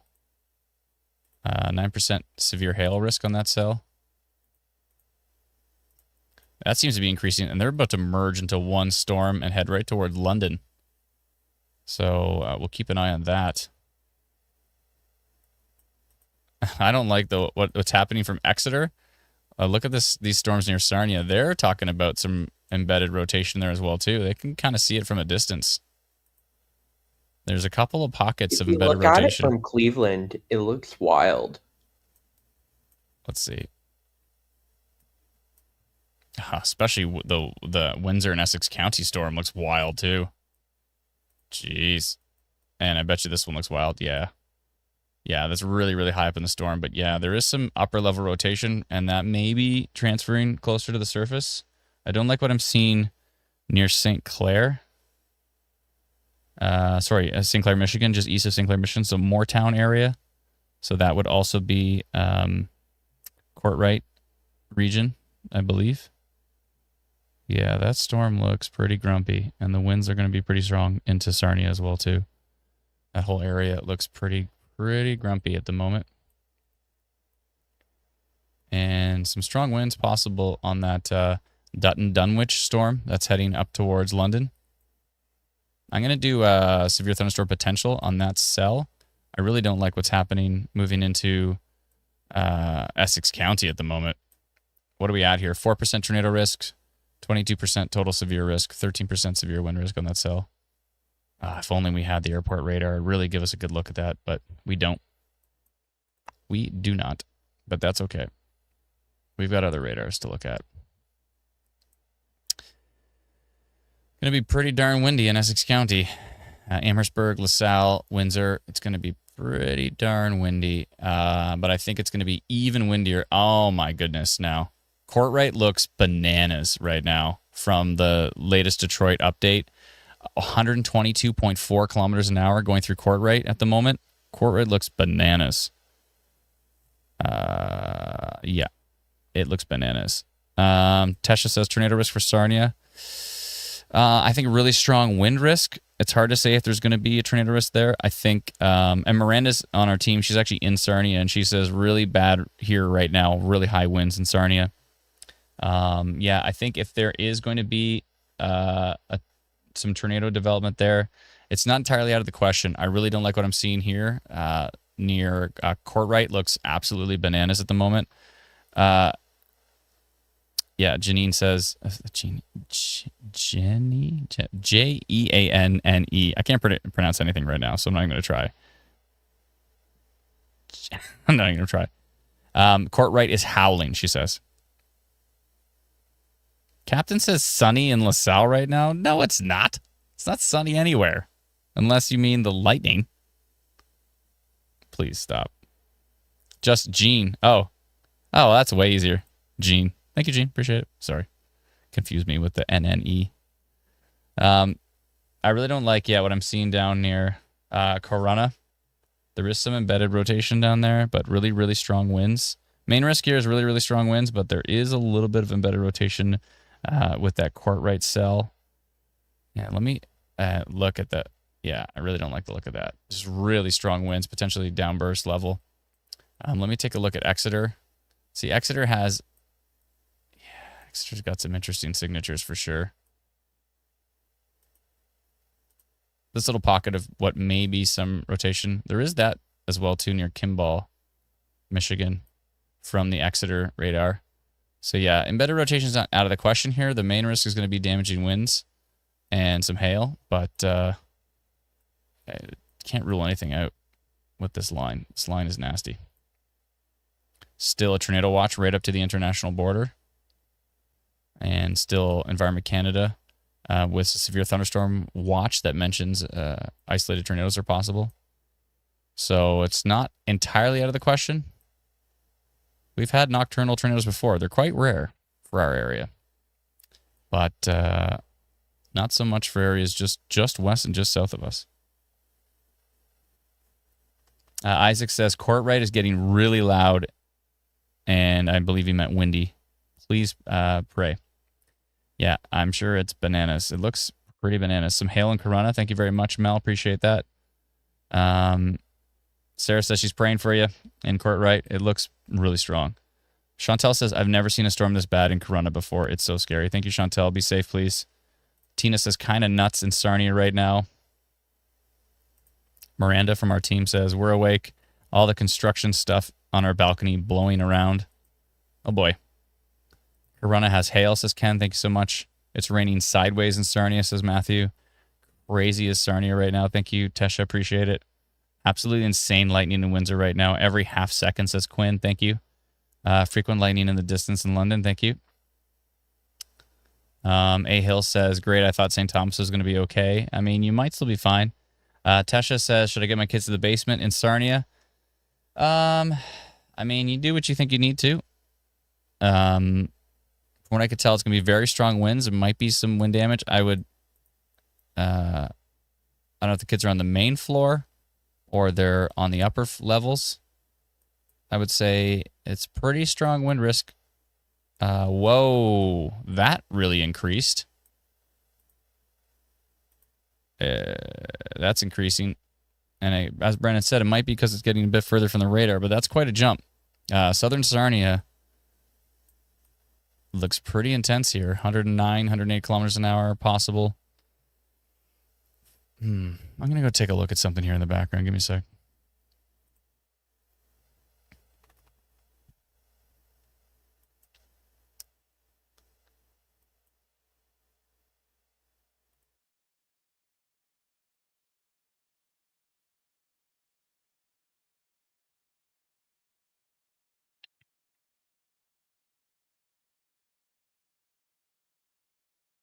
Yeah, we'll see what kind of ratings we get from this stuff, but looks like it could be pretty darn windy at the moment.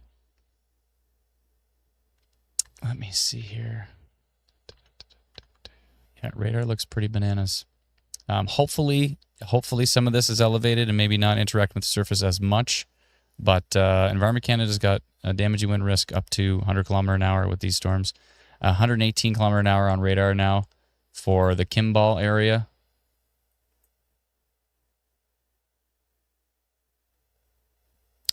Deep southern Sarnia would looks the strongest at this point in time. The north might, it's hard to say, but the north might miss out on the strongest of the wind risk. The very, very far north, it looks almost like a bit of rotation actually went right over the water, possibly. Unless that's just noise, but it's hard to tell here. But it looked like there was something going on with that cell. But I think the strongest part is going to be deep, deep southern Sarnia down here near Corunna. Corunna looks the strongest at the moment, at least from the Canadian radar. If we go back to the U.S. radar, then, yeah, deep southern Sarnia. Lucasville area looks pretty bananas. Yeah, Lucasville, Bunyan, Bunyan, Mandamin area. Sarnia itself looks strong, but maybe not as strong as what's happening to the south. And St. Clair, Ontario looks bananas. Waubuno, Wabuno looks really strong, heading towards Cromer, Avonry, Bradshaw. These two pockets of wind look really, really strong moving to the east. What's going on here? That almost looks like a little bit of rotation on the backside of that storm. A little pocket of rotation. Where do you think you're going? Ooh, and that's showing up too on Canadian radar on that storm. Interesting. Let me go take a look at the environment as well. Supercell is quite potent. VTP is basically non-existent, so tornado risk should be somewhat mitigated. I would think that the overall tornado risk should be mitigated at this point in time. A little bit might creep in a bit later, but it looks pretty low. Supercell is pretty high, though. Supercell is at a 4, which is not marginal. There's a decent amount of shear, but there's a lot of inhibition, so it should be Storms hopefully should be somewhat elevated. I want to go take a look at what's going on up here. I don't like the look of this little pocket here, though. Something going on there. But machine learning says basically unlikely for a tornado risk on that cell. What's going on with this cell west of King Carden here? Interesting.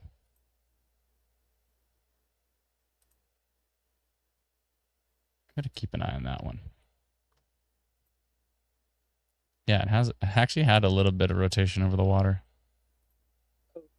That severe thunderstorm warning for Sarnia has a tornado risk mentioned. Oh. You just added it. Okay. Well, Environment Canada thinks that probably because of what we're seeing from storm relative velocity. Yeah, storm relative velocity still has a decent tilt 2 amount of rotation. So upper level support rotation on that cell.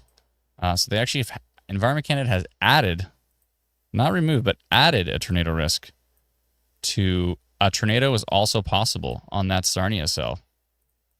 So even with all the inhibition in place, they still think it's possible. I mean, probably with these wind gusts are bananas. 115 kilometer an hour.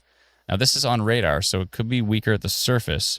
But yeah, there's some pretty potent stuff. It looks like east of Corunna. If there was going to be anything, I would think potentially east of Corunna. I still don't like the fact that there's a little 1 pixel rotation meso here. And is that...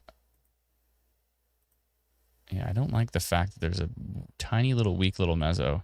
These 1 pixel NextRack can sometimes pick up on these really weak, hard to notice, but I don't like the fact that there's a little bit of minor rotation on that one. I think I'm going to do a polygon for that. That's been bugging me for a bit.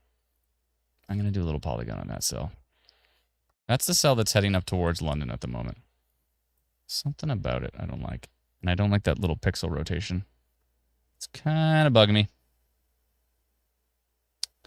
And where is that? The Strathroy cell kind of has a little bit of a hook, but there's nothing supporting it. Let's see here. Let me go back. Yeah, see, I don't like that. See, this is the kind of cell that have like a tiny little tornado and a tiny little track here near Middle Miss. Let's see. Still waiting for the next frame on that velocity. How's everybody doing? Let me know in the comments. Are you okay? Is everybody all right?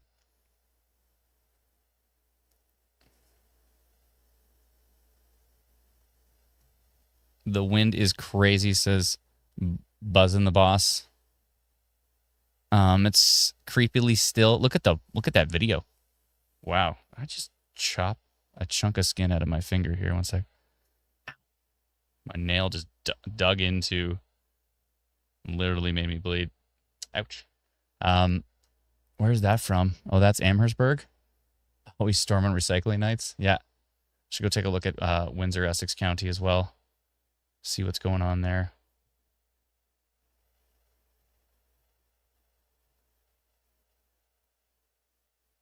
I'm literally bleeding from that. I dug my nail right into my, you can see, hold on, see. Right there. Come on, focus camera. See it? Oh. Ouch. Owie, owie.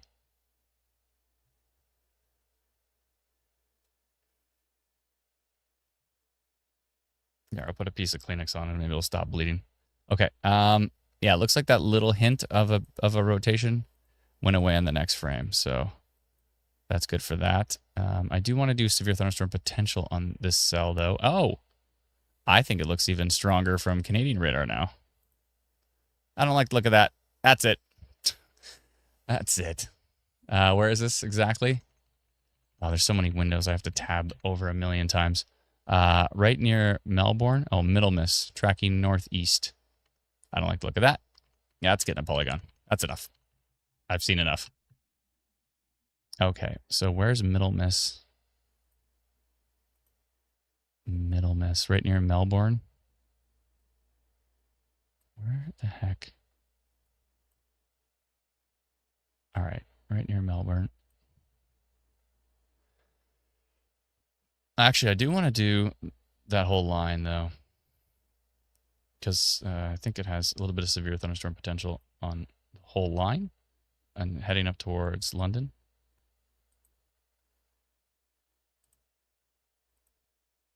Okay, to the northeast. And okay. Sorry, folks. Let me just get this code.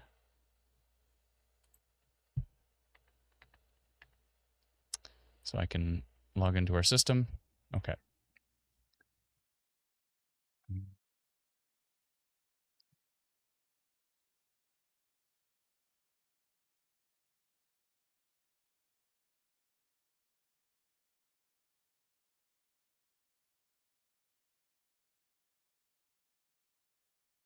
I'm going to say severe thunderstorm potential. Carefully monitoring this storm. These storms tracking to the northeast towards the London region. They may have the potential to produce stronger damaging wind gusts as they're strengthening on radar.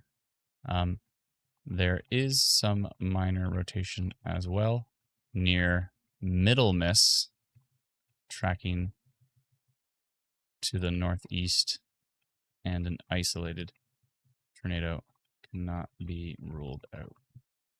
And the time is 1:46. Not often live stream. 1:47. We don't often live stream at this time. I'm sending out a notification to 17,601 people. Okay. Sending.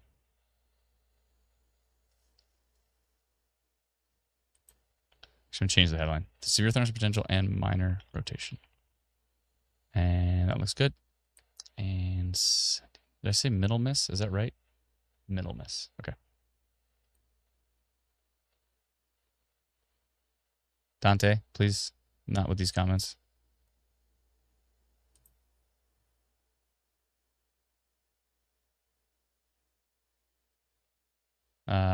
Weathercat, I don't know what you're spamming about, but Jess says Windsor is getting slammed and it's being missed. It's not being missed. I'm focusing on a bunch of storms. One sec. Let me go take a look at. Yeah, I still don't see. I don't like that. I don't like this. Your Middlemiss. A little bit of embedded rotation. I don't like what I'm seeing over here near Sarnia as well too. Oh, that storm is nasty. Let's go take a look at Windsor. Pardon me, folks. There's so many different storms to look at. Yeah, really, really strong winds down here in Essex County near Tecumseh. Seen 106 kilometer an hour on radar, 99. Yeah, really, really strong. Also really strong north of McGregor, 99 kilometers an hour as well too. There could be some minor rotation there, but mainly it's a damaging wind risk from what we can tell.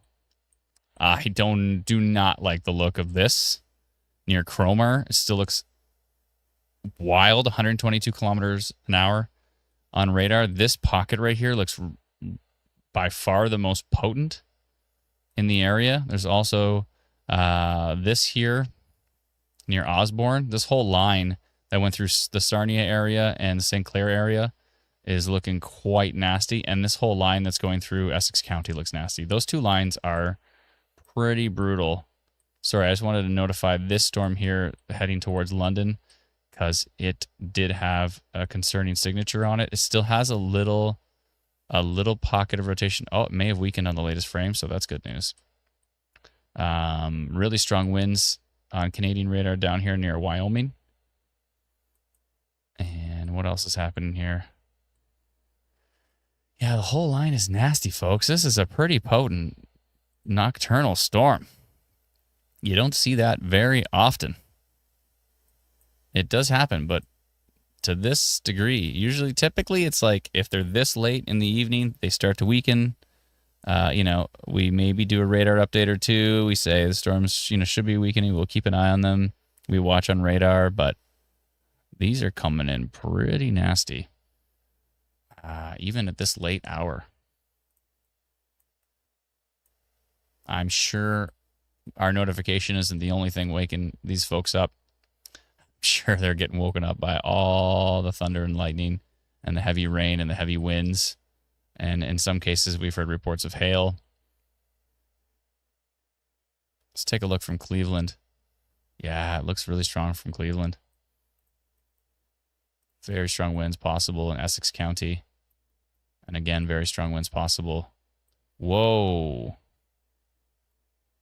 I don't like the look of what's happening in Wallsburg from Cleveland, but it's pretty far away.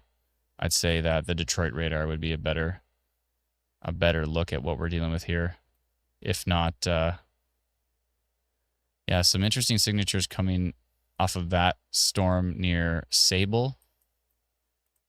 I may have wanted to make that blue line a little bit more to the west. It's moving pretty much in line with my polygon. It might move a little bit further that way. We'll see. But, yeah. But that little pocket we saw near Middlemiss has weakened a bit on that cell. That little couplet that we saw. There's a couple of little embedded little couplets there. That right there was, let's see what it looked like at tilt 2. I didn't even look. Oh yeah, it was definitely showing on tilt 2. Let's see what tilt 2 looks there. Okay, it has weakened a bit. So that minor rotation we saw near Middlemiss has weakened a bit heading up towards London. So that's good news for folks in London. Although, if you're in the Petrolia area to the south of Petrolia, these winds coming in from the west are looking pretty potent. They may be weakening a bit. That pocket was a lot stronger right here near St. Clair and Cromer, and then it looks like it may be starting to weaken, although it's getting further and further from that radar station. So that it's harder and harder to tell. But these winds down here near Essex County, or in Essex County, 100.8 kilometers an hour, there's these little pockets of intensity moving east of Maidstone near Pleasant Park, north Woodsley, South Woodsley area. All of the Woodsleys. Essex proper down here. Embedded pretty darn strong winds that are coming into that area. 13% severe wind risk, 2% tornado risk still on that cell. The winds east of Sarnia, 1% tornado risk. So overall, the tornado risk should, just based on the fact that there's inhibition in place, which should push the storms off of the surface a bit.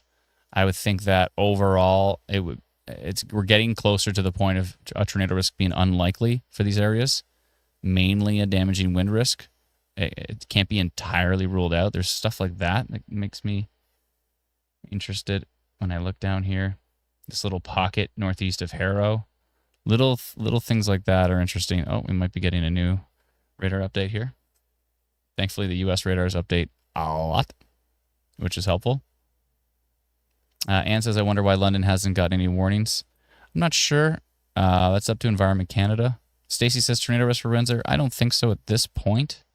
I think at this point, Windsor, the overall risk for tornado development in general is starting to weaken. And for Windsor, I think the strongest part of the storm is now pretty much east of Windsor. You're still going to be in lightning and thunder and heavy rain for a bit, but the strongest part of the storm is now heading over towards Lakeshore. It's east of Tecumseh, heading over towards Bell River. Again, the Woodsleys, South Woodsley, North Woodsley, Essex area. Yeah, I think overall, if there is going to be tornadic development, it's probably not going to be in Windsor at this point. It looks like it's moving east. At least the strongest parts of the storm are moving east of Windsor now. Same thing with Sarnia. Strongest parts of the storm are moving to the east. This is kind of the show, the main line here. So as you can see, this whole main line of storms, as it moves to the east, you can slowly but surely go to bed. There is this storm moving towards Amherstburg as well. Has a little bit of a tornado risk on it, 2%, nothing too significant.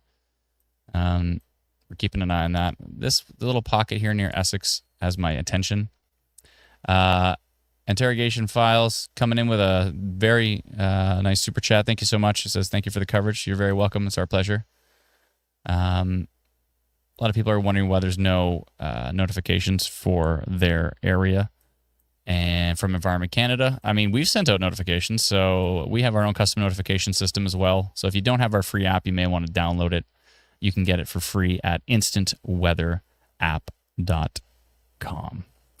Thank you so much for gifting 10 Instant Weather YouTube memberships. We really, really appreciate it.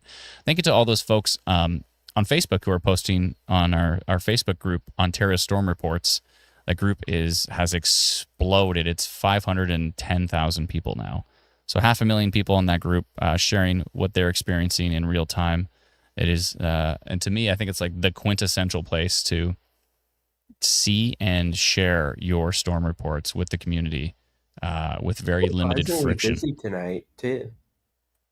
Surprisingly, a bit Everyone's unsurprising. Waking up, and that's the first place they go. Apparently, I was like, I don't know if we're going to see any good reports on it because it'll be too dark. And I'm like, oh yeah, I forgot about the sky is going to light everything up. Looks like there's a little bit of hail heading up towards Wyerton at the moment. There's these little pop-up storms to the north, and a little bit of hail near Tiverton, right on the shoreline as well. There's a couple of little pop-up storms heading up to the north. They don't look too potent at this point in time, but they're interesting. That's for sure. We're going to try to keep an eye on those.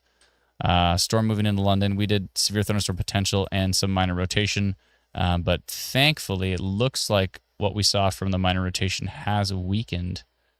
We saw a little couplet, but it may have weakened a bit. Man, it's still kind of here. Still kind of a little weak couplet, but it's very weak. Not expecting anything tornadic from it at this point in time. I think my finger's starting to heal from when I by accidentally, I don't know if anybody's ever done that before, like jammed your nail into your other hand by accident and took a chunk of skin. Ouch. I got to slow down a bit. Yeah, so basically we're at the point of the storms are here. The Environment Canada severe thunderstorm warnings have mentioned, they did mention a tornado is possible. Although based on the environment, we're thinking it's getting more and more. The further we get into the evening, the further we get into the morning hours, the more unlikely tornado development should become, just based on the overall environment, especially the fact that we're seeing some pretty high inhibition values, which is called SIN, convective inhibition. And with that, we should be mitigating the chance of tornadoes. However, there is still certainly a chance of damaging wind gusts with these storms, especially down here near Bell River. You can see these very bright values on Instant Weather Pro here. I was about to mention before how to subscribe to Instant Weather Pro. It will be in our Instant Weather app in the next week or two. It actually is in the Android app. You just can't click on the buttons to subscribe yet, but it's there. It's literally embedded inside the app. But there's a couple of tweaks we need to make to it, and then we're ready to rock. But if you would like to subscribe to Instant Weather Pro, you can do so at instantweatherpro.com. Please be patient with Teresa. I don't even know if Teresa's still awake at 2 a.m. She is a night owl like us as well, too. But let's see here.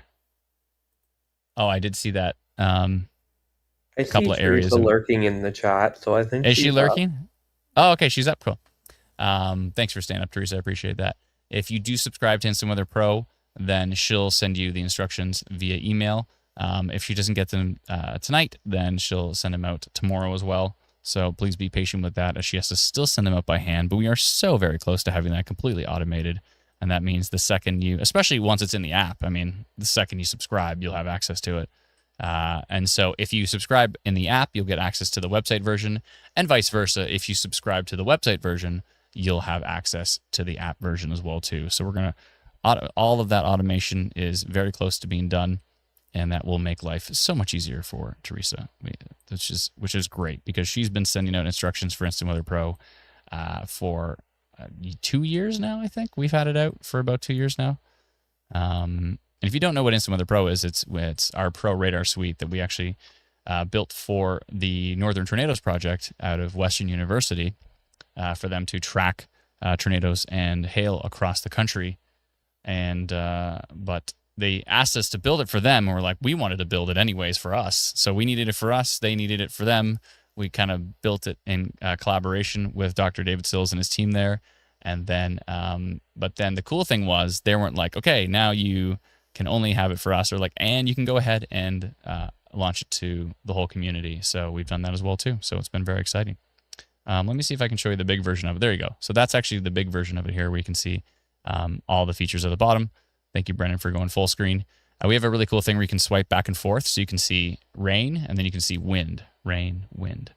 It's actually the only Pro Radar app where you can do the swiping back and forth, so you can see exactly, let's say if there was rotation here near Bell River, which there's not from what I can tell, but there is very strong wind. So if you see this very strong wind signature, and if you swiped over and there was no rain here, you'd be like, oh, maybe it's noise. But because you swipe over and you can see there's very heavy precipitation here, then you know that that is a pretty potent storm heading over Bell River at the moment. Is everybody in Bell River okay?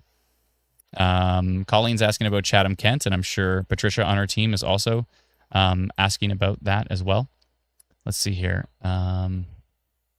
It's not there yet. It's on its way, and could be some pretty darn strong winds. They're still cooking strong.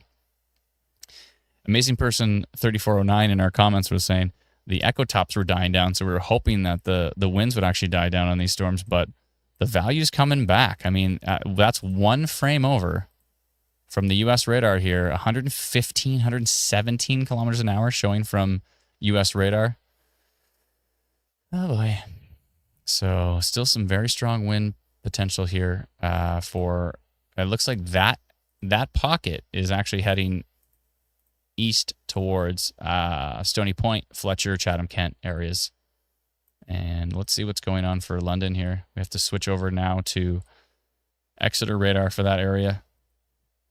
Pretty interesting storm in London. It's like this skinny, long storm. Doesn't look as strong as it looked before, so London may be weaker.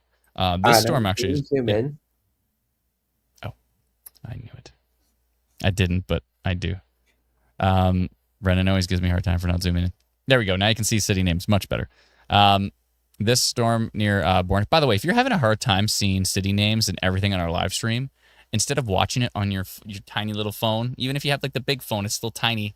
Instead of watching it on that phone, put it up on your television or put it on your iPad. So iPad is good, or a tablet is good.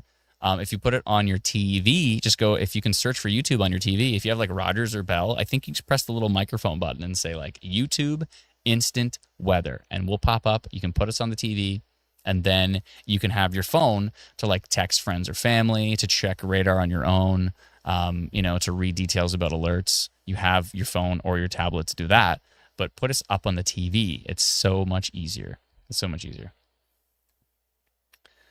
Seth Manka says, Beechwood is at an 8% tornado at the moment. Where is Beechwood?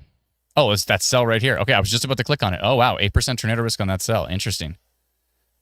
So machine learning, that's another thing that that Instant Weather Pro has, and that's how Seth Manka is able to see these details. We have machine learning, so it's basically quote-unquote AI, taking a look at all the ingredients of each storm cell and giving us back these values. So 8% tornado risk, 23% severe wind risk on this particular storm. Yes. So, and there's a Petrolia cell as well, too. What's it at? Oh, the Petrolia cell is at a 7% tornado risk now, which is interesting that it's seen that. I'm not seeing anything too strong with the rotation. See, even if we don't have strong rotation, sometimes machine learning will say there's a 7% tornado risk. And it's actually not talking necessarily about what it sees now. It's saying based on all of the environmental ingredients, it thinks there's a 7% chance that a few frames from now, I think it's within 30 minutes. So within 30 minutes, that storm has a 7% chance of eventually producing a tornado. 7% is not super duper high. It's not super duper low either. It's somewhere in between. But based on the current environment, I would keep an eye on that storm and see if it develops any rotation. Right now, I'm not really seeing it from Exeter at this point in time. This one looks a little bit more interesting. This Beechwood one, that's at 8%. There's a little bit of something going on here. Not too potent, but something's going on with that. So basically, it gives you a good idea to keep an eye on certain storms, especially if those values start to go up. But, and there's something going on with this Dresden cell. See, that is a little bit more interesting to me, where we do see a little pocket of rotation. And if we swipe over, we can see that it's right on the edge of that storm line. So that is a bit interesting to me. And then what I would do is go to tilt 2, a little bit higher in the storm, and see if it's supported. So there's still a little bit of something, not as potent. Tilt 3, there's something part of that storm up here. And let's go tilt 4. Let's go even higher in the storm. And then, yeah, there's still some support up high. So that is interesting. And now go back a frame and say, is it still there? Yeah, it's hard to say if that's really rotation or that's just a little bit on that line itself, a little bit on the front of the line. So it's hard to tell. But that is worth keeping an eye on as well, too. A little bit of minor rotation on that Dresden cell at the moment. I'll keep an eye on that one. And then it's good to compare it to US radar. US radar does not look as potent on that particular cell.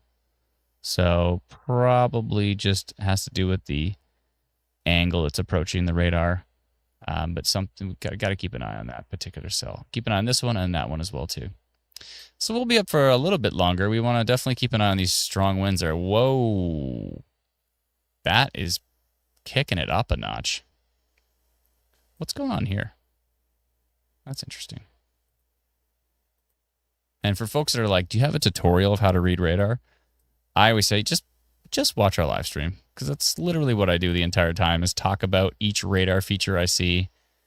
That's an interesting little kind of hook here. And inside of it is some really potent winds. And then we have some weaker winds here that are contrasting that. So that's a little something going on right here. Maybe not necessarily rotation, but definitely some potent winds in there. Heading east towards Bradley, Prairie Siding, maybe Chatham-Kent eventually. Something going on in here. 124.2 kilometers an hour from the U.S. radar. Yeah, that is not weak. And it's not that far from radar. Laugh says, noisy in London. Thank you so much. Appreciate it. Power keeps flickering where I am in Tilbury. Thank you, Nancy. Appreciate it. Look at that purple sky in that photo. Wow. Hail in Wallaceburg, says Brandon Taylor. Thank you so much. I appreciate it. Lauren says you should be okay in Windsor right now. Yeah, I think Windsor is probably out of the worst of it. I would think so. Yeah. There is another storm coming up from Amherstburg area, but I mean, other than some heavy rain and some lightning, I'm not seeing anything too significant. All the strong stuff is over towards Mitchell's Bay now. All heading towards Mitchell's Bay, Prairie Siding, Chatham-Kent at the moment. And then we have the stronger stuff that headed east of Sarnia as well, too. So we got strong winds all the way up to Lambton Shores area. Let's take a look at Exeter. It's probably the closer radar at this point. I still have that piece of, let's see if there we go. All right, I think the bleeding has stopped from when I gouged my nail into my hand by accident.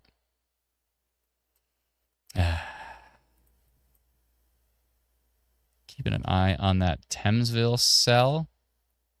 And look at the winds from Exeter on that Mitchell's Bay heading towards Chatham-Kent right now. I mean, even Exeter has 101.88 kilometers an hour. And I don't, yeah, that's, I'm assuming, the whole thing's a severe thunderstorm warning now, right? Okay, good. Good. Yeah, I don't like what's heading towards Chatham-Kent at the moment. It's going to get pretty nasty in Chatham-Kent. Yeah. Someone's asking about Kitchener. Tilbury has hail. Thank you very much. Appreciate it. Looks like they're getting some hail down here in Tilbury on that cell. Kitchener, in a bit. It's going to take a bit for you to get it. It's going to be some noisy storms overnight. They shouldn't be too significant. That cell has gone down to 6% tornado risk now on the that Beechwood cell heading up towards Brinsley. Mainly a hail risk on there from what I can tell. I think probably the strongest stuff we're seeing right now is heading east towards Chatham-Kent at the moment. And there's still something going on. There's still something going on in here heading towards Thamesville. A little bit of kind of weak rotation.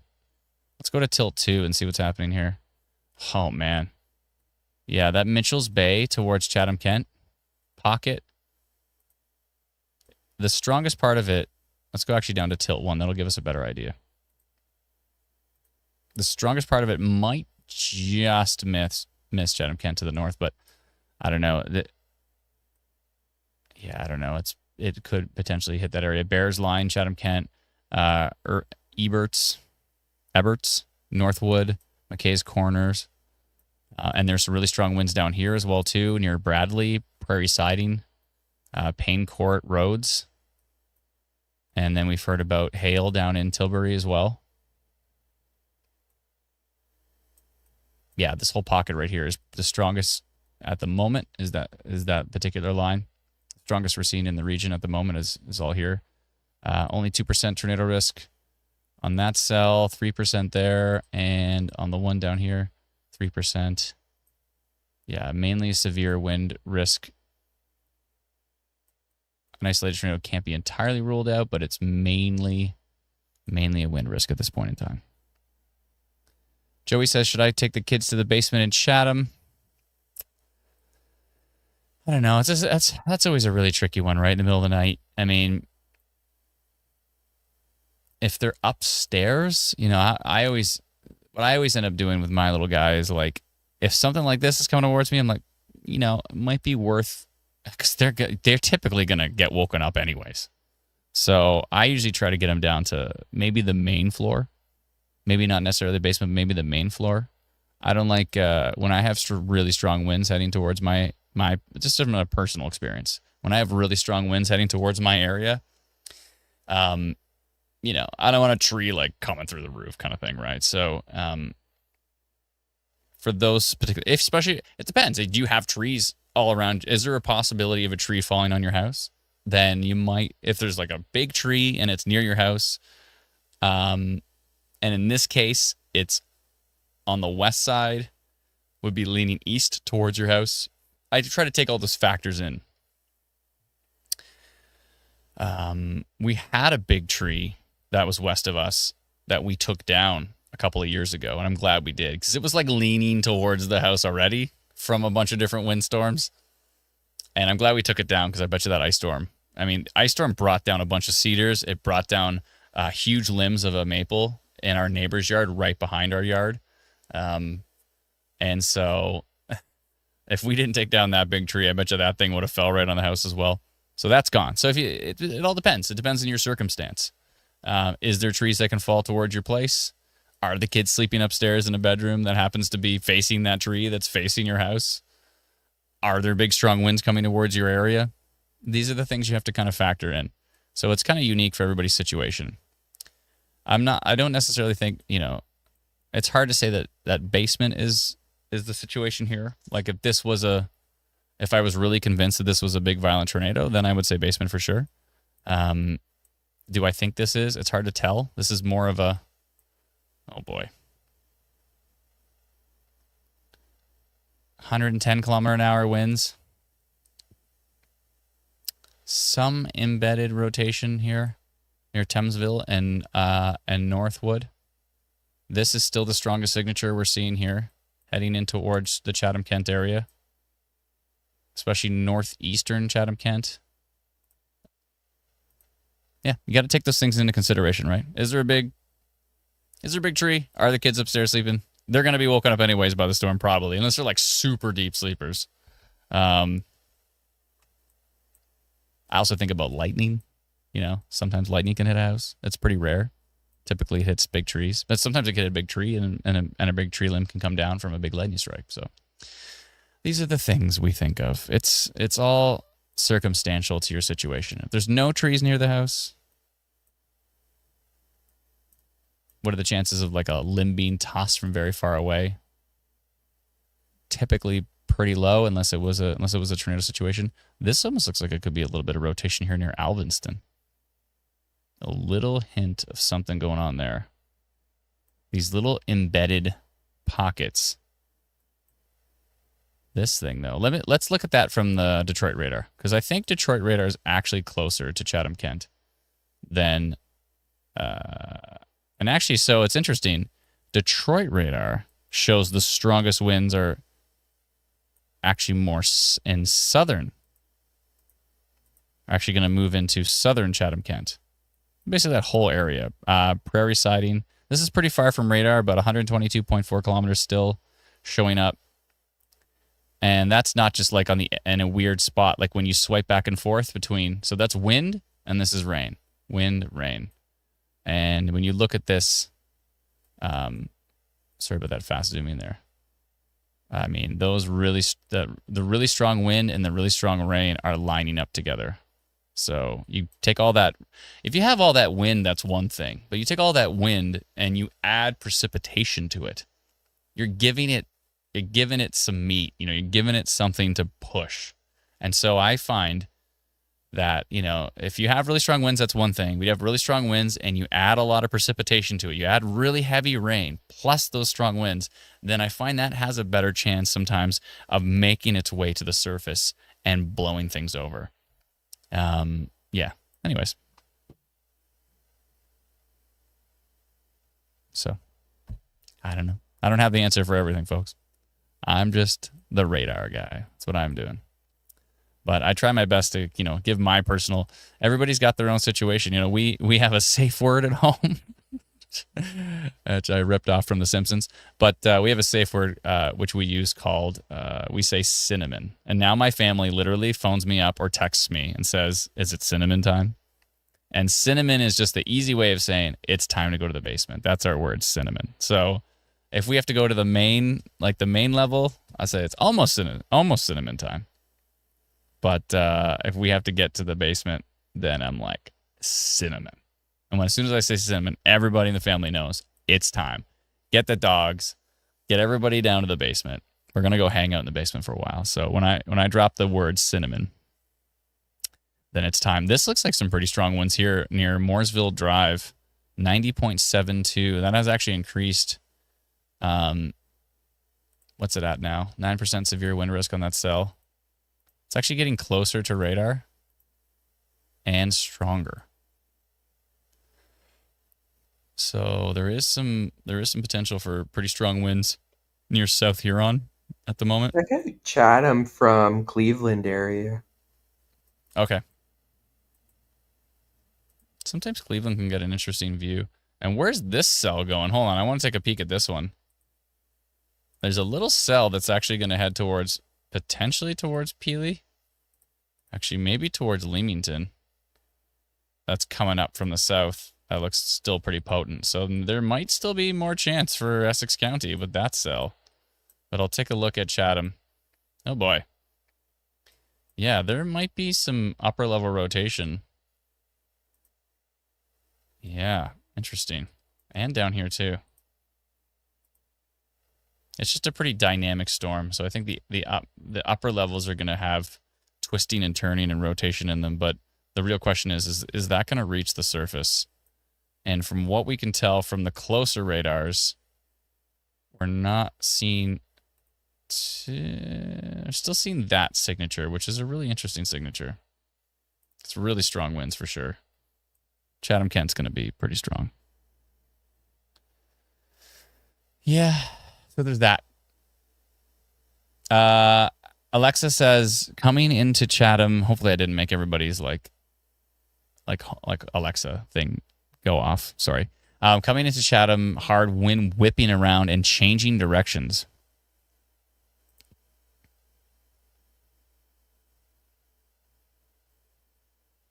Interesting.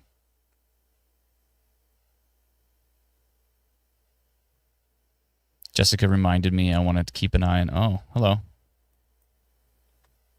Let's see what Tilt 2 looks like. Yeah, Chatham-Kent looks pretty nasty. I'm going to say. It looks pretty grumpy at this point in time. Machine learning is not that excited about it. It might change in the next frame. It's not super stoked about it, but there definitely could be some damaging winds with that cell. Right here, too. 106. it's going to be pretty grumpy.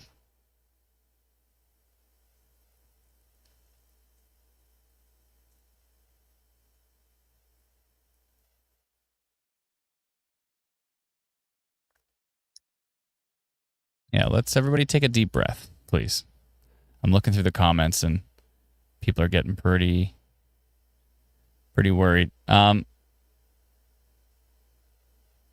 out in Chatham, says Kira. Thank you very much for the update. It's crazy now in Chatham, says Joey. Yeah, it looks pretty strong. I mean, I would definitely be down to the main level with that one. I don't know if we're at basement level yet, but I'd definitely be down to the main level. Tyler says, trainer risk for Corona? I don't think so at this point. Let me double check, but I don't think so. Yeah, the strongest stuff is east of Corona now. Corona's basically out of it other than heavy rain. There's still some flooding risk. We just forget to talk about the flooding risk, but there's definitely some flooding risk with areas that are seeing like constant precipitation. I do want to take a peek. Oh, what's going on up here? Interesting. I did want to take a peek at what's going on up here near Owen Sound. We got some little sneaky storms up by Owen Sound. Could see some strong gusty winds on them. I don't think they look too intense. 74, 78. So, I mean, 80 kilometer an hour wind gusts still feel pretty grumpy. They can feel pretty nasty, but I don't think they're too intense. I'm surprised machine learning is as high as it is in some places, just based on radar. But yeah, that Chatham-Kent cell. That Chatham-Kent cell, this is actually the polygon from previously as it was moving through, and it's at a 6% tornado risk. But mainly it's a severe wind risk at 10%. I don't like what's going on with this cell. What do you think you're doing? Where do you think you're going? Like the strongest cell in the area right now is actually down near Erie, Michigan, tracking to the east, northeast, maybe towards Pelee Island or Point Pelee, Leamington area. Where did that one come from? It's got this interesting hook on the backside of it too. Some really strong wind gusts in there from Cleveland. I want to keep an eye on that one because that's starting to... Where do you think you're going? What do you think you're doing? Okay. How's our friends in Chatham doing right now? Yeah, Cleveland looks pretty nasty over Chatham for sure. And so does Exeter.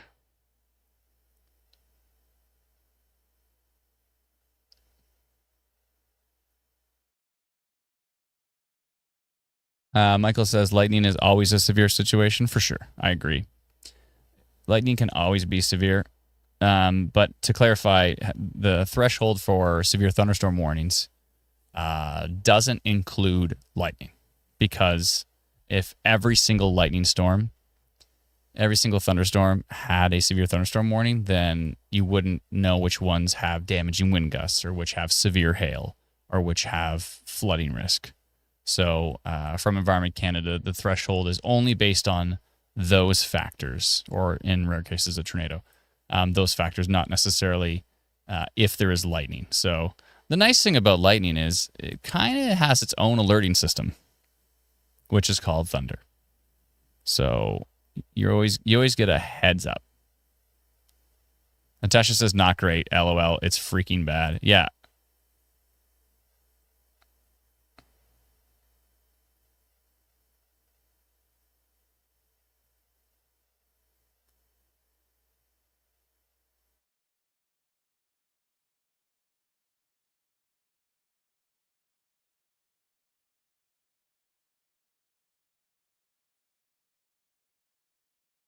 Sorry, just going through your comments right now.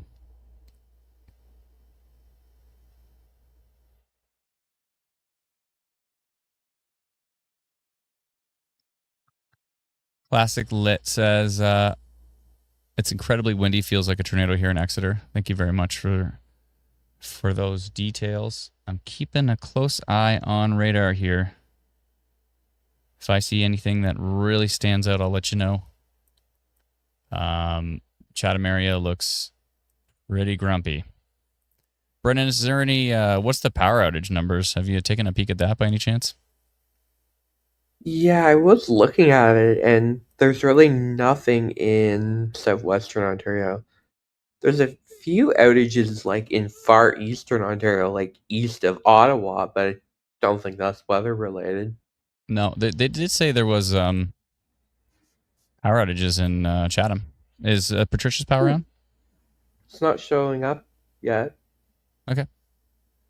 This is an interesting little area near Appin, Maxville.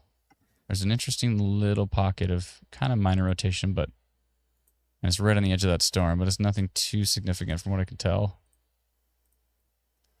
And folks in Exeter said it was pretty wild right now. Yeah, that storm does look pretty wild, but I'm not seeing any super duper strong rotation on that cell. The only thing I'm interested in is this Appin cell and what's happening down here in the Chatham area. And this cell here that's heading towards Peely Island. It's trying to sneak its way in without me noticing. These sneaky storms, I'm telling you. Really strong winds on that one. Heading towards maybe Peely Island, maybe up towards Leamington. We'll see what it does as it's tracking to the east. Definitely a hail risk on that one for sure. Miss says London seems to be calming down. That's good news. Power is out in Windsor, says H. Patricia says lights flickered a while ago in Blenheim and knocked out my Wi-Fi, but it's back now. Power is out in Merlin, which is 10 minutes past Tilbury.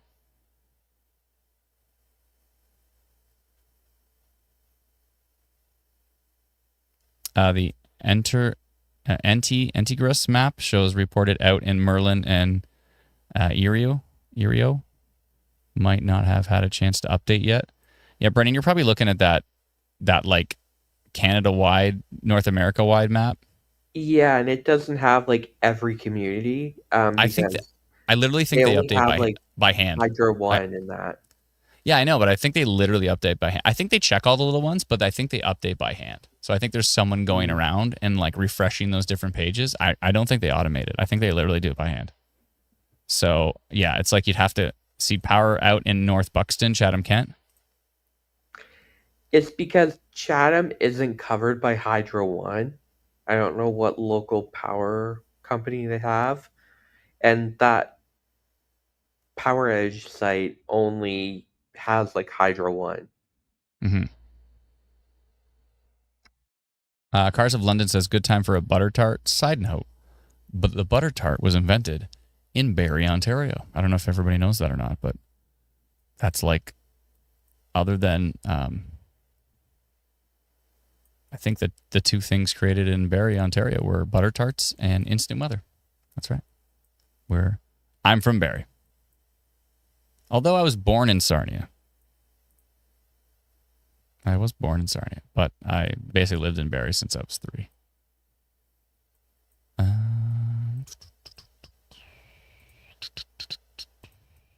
And I happen to love butter tarts. Although they can't be that good for you. They're definitely not a nutritional option. Yeah, I think that's pretty clear. But as long as you don't eat them all the time, then you're okay. Maybe like once a year I'll have a butter tart. Used to be more than that, but I think I've dialed it back to about once a year. Yeah. Actually, you know what would be great, Brennan? When we finally add this. Classic Lit Love, where are you located again? When we finally add this feature, so we have a feature on our app where you can actually report if your power is out. And we have all that data in a database, but we haven't put it on the map yet, but we will. And so it'd be cool to see like power outage reports popping up, or like wind damage reports or tornado reports and all those like popping up in real time. That was always the plan. So we have all that data. We just haven't added it to the map yet, but we will be doing that. That is the plan. It'll be quite useful when that happens. Oh, you're in Exeter? Yeah, I mean, it looks nasty. Tornado risk is only at a 2%. Severe wind risk is at a 9%. I think at this point, we're getting to the point where it's going to become mainly a flooding risk because there's just so much precipitation falling in certain areas. Like if I animate this, like Exeter is just getting so much precipitation from that storm. The radar's still up. That's a good sign. But yeah, that storm's going to be pretty potent. There's going to be some really strong winds in there. Seth Manko says possible rotation on the gust front by Melbourne. Yeah. I'm watching it. It's Joey says who's buying the coffee. I'm keeping an eye on that. Yeah. I saw that. I was a little bit embedded there.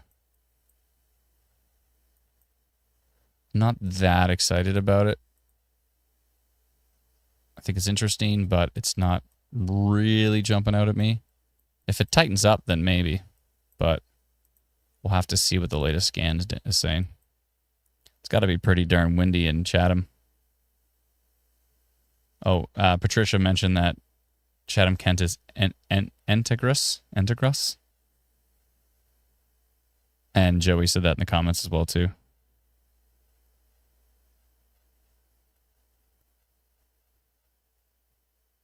Entegris. Never heard of that company before. 11% severe wind risk. Yeah, this Thamesville storm. Probably pretty nasty if you're in Thamesville right now. Chatham, Kent area. A lot of winds. Okay, so Melbourne has picked up a little bit. Yeah, there's a little something going on in there.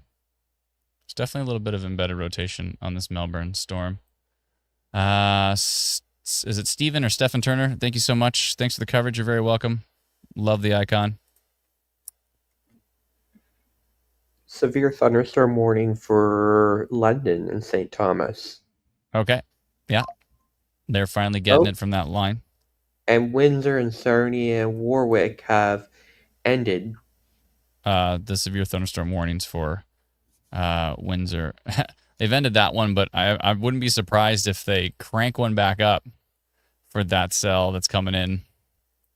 So they end it, but that Point Pelee cell, it looks like it's mainly going to affect Point Pelee. I don't know if it's going to affect Leamington. It might. It's going to get close, but it's mainly a Point Pelee cell. But I could see them maybe cranking that back up for that cell, maybe. It might be weakening a bit. But yeah, this is a pretty grumpy line of storms coming in overnight. Wow. Is this the latest we've ever live streamed? I don't remember being live at 2:30 in the morning before. Do you remember? Maybe once? I think maybe once. One time. One or two times. Maybe. I don't think we've been up this late. Thanks for staying on with me, Brennan. Appreciate it. Oh, this is just normal business hours for me. This is when Brennan usually does his forecast. Classic Little Love says, we appreciate it. AC says, thank you. You're very welcome. Our pleasure. Chatham is nuts right now, says Kira. Yeah, 1,400 people are staying awake with us. Tina says, is there another wave coming towards Sarnia? I don't think so. There's a little bit of minor rotation on this cell here. 4% tornado risk on that, and that was from the previous polygon. I think that's going to increase a little bit. There's a little bit of embedded rotation in here. I don't like the look of it. I think it might be worth a minor rotation polygon. I just keep going back to the mesoanalysis right now, and I'm like, I don't know. Mesoanalysis is not that excited. It's like all inhibition, I'm assuming. Let me see if it's changed. Definitely supercell, but inhibition at the same time. 0 VTP. If I go to sig effective, 0. Sig fixed, 0. If I go to, even modified Shreby or Shreb or whatever it's called. Yeah, nothing is that excited. No, I don't think so. It's a little bit of supercell, but I don't think we're really seeing anything as far as a tornado risk at this point. No, there's just too much inhibition in place. I would be shocked. There's still supercell in place, so, I mean, it's not entirely out of the question, but for this to actually become tornadic, to actually put one down? I doubt it. But hey, crazier things have happened. Although, let's see what machine learning says. It still says 4% tornado risk, so 4% of the time, a cell like this in this environment has a chance to put one down, but it seems like mainly a wind risk at this point. We'll wait till the next radar update on that one. Let's see what Cleveland's got to say. Cleveland's still pretty excited about these winds on this cell. That's heading towards Point Pelee. It's almost there. Might be time for... Oh, it's actually kind of tracking. It's trying to track to the northeast, so there might be a little bit of a Leamington Point Pelee risk here. I think it's about time I do a polygon on that cell because that cell looks pretty grumpy. And it's still got, what, 2% tornado risk, but 14% severe wind risk? Let's see how it animates. Yeah, it's still looking pretty potent. All right, I'm doing a polygon on that cell. It's polygon time. All right, gotta log in again. I gotta fix that Facebook login, Brendan, so I can log in so much faster. You just use the text messages, but each single one of those text messages costs money, so I email myself. Like trying to be decent with sending myself a million text messages every time I try to log in. Yeah, I know they add Facebook. up. I used to use the Facebook, but then the frickin' API thing, I forgot to renew it. So I know, broke again. My bad. I'm gonna actually highlight Point Pelee Island, but I think it might miss a little bit to the north. Let's see here. I think it's probably going up towards Kingsville and Leamington. Yeah, I think so. I think it's going to miss Pelee Island, but I'm still going to highlight Pelee Island just in case it does a little bit of a right turn. And I'm going to go damaging wind detected on this storm over Lake Erie, tracking east-northeast towards Point Pelee, etc. Maybe I should write, it may miss Pelee Island to the north, but it could potentially affect that area if it tracks more to the east. I can actually put damaging winds and hail. I got to make some more pre-made ones. Damaging winds and hail detected. Damaging wind gusts and hail. And the timing here is 2:38 in 5 seconds. 2:38. Oh boy. New storm. Okay. Looks good and sending. All right. Back to radar. Let's see what it's at now. 15% severe wind risk and 33% severe hail risk on that cell. Oh boy. Still going strong. 18% severe wind risk on the Chatham-Kent storm, moving east now towards Blenheim. Oh boy. Where is my slidey thing? Oh, there it is. Yeah, still looks, I mean, the winds through that went through Chatham-Kent towards Thamesville and now towards Blenheim. They're still looking pretty potent. Those are pretty strong values from NextRad. Let's see what it looks like from Exeter.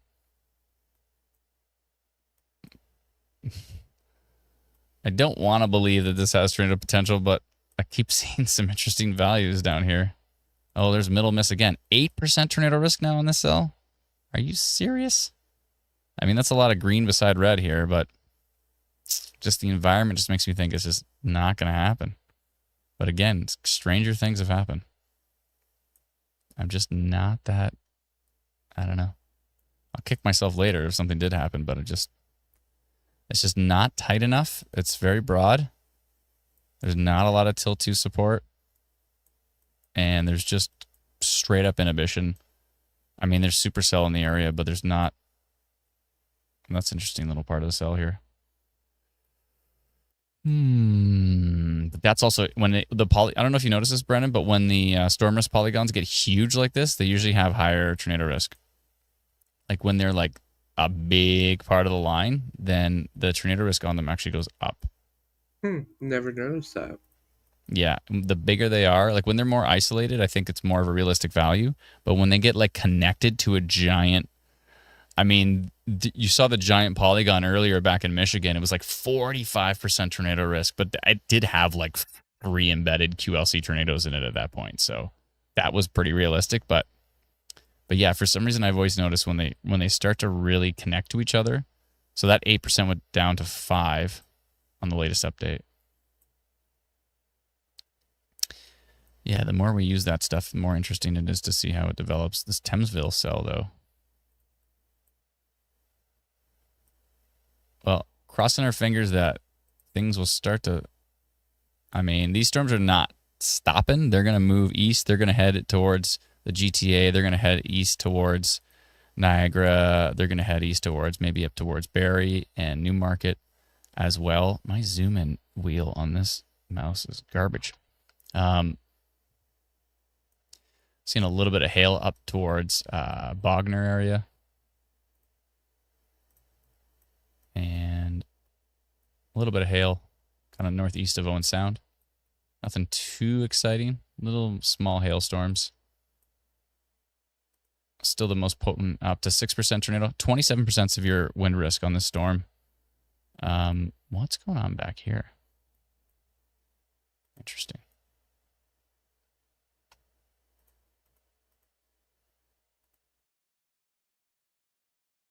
Yeah, so London's going to get another round of it right about now.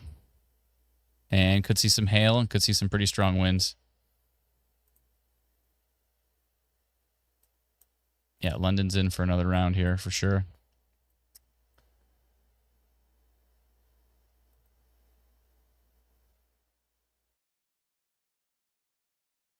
Tiffany says, south of Chatham, McKay's Corners has calmed down. Thank you very much for the update. AC says, is Windsor-Tecumseh going to get hit again? Hard to say. I don't think so. Lisa coming in with a super chat. Thank you so much. Your reporting is appreciated. Thank you so very much. Appreciate it. Holly says the first round was just the appetizer for London. I think so, yeah. Robbie says warning in London now seems a bit late. What? I mean, the warning in London is for the storm that hasn't hit yet. It wasn't for the storm earlier. It's for the storm that's about to hit London. This is the storm that has a warning for London. And it's still coming in pretty strong. Yeah, London's about to get into it. Rosala says, London just gets beaten down by weather all year round. In the winter, they get buried in snow. In the summer, the severe storms just beat them up. Yeah, it's definitely interesting in London. It's nonstop interesting stuff.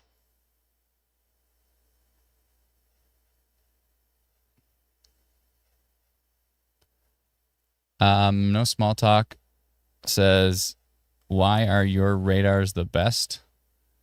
Talked about a different weather company showed East Windsor and Tecumseh. We're not going to get hit at all. I think you're referring to the future radar. Some other apps use future radar that just takes past radar and kind of just moves it forward. And that doesn't take into account storm development.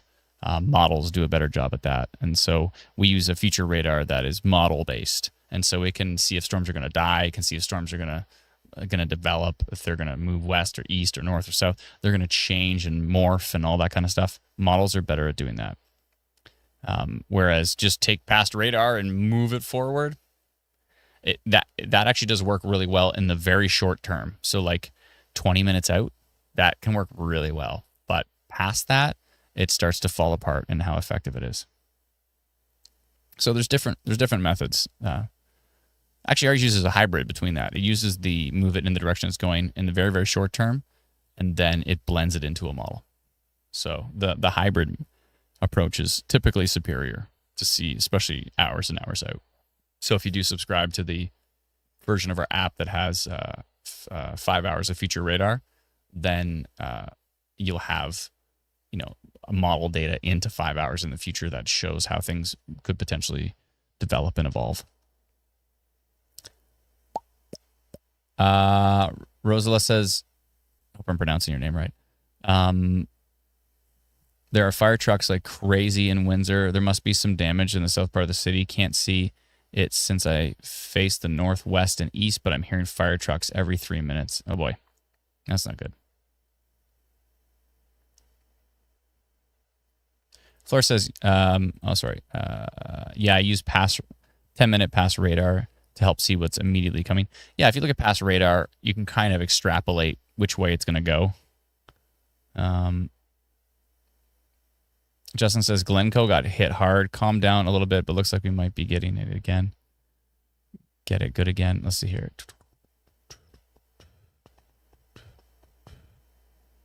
No Small Talk says, thank you, Brennan. You are the GOAT.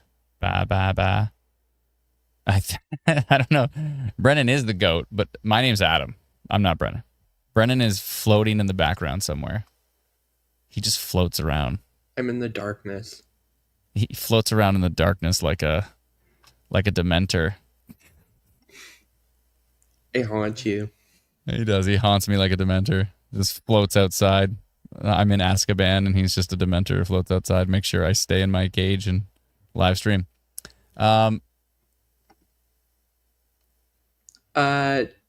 Mesonet, there's yes. 101 km/h wind gusts near Chatham, Kent.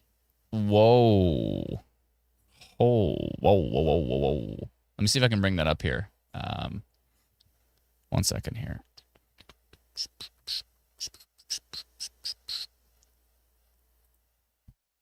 Thank you for checking that. I was looking at it earlier and I didn't see anything amazing. So, but wow, that's pretty intense. Let's see if this will work. Maybe. No, that's not going to work. Okay, hold on. I'll have to transfer here.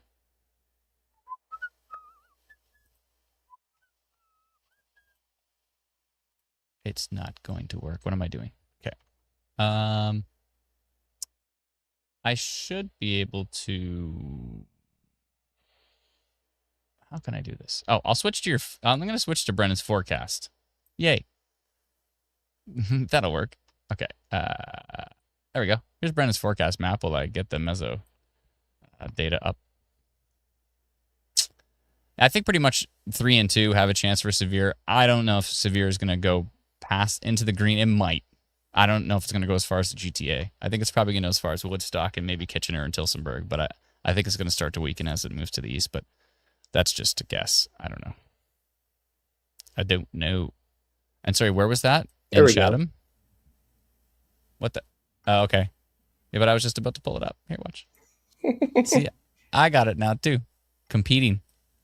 Was it the Chatham Kent one? Which one? Was it this one down here, Cedar Spring? Yeah. No. Further up. Whoa, that one went up to 64. Further up. This one, the Shark Crossing?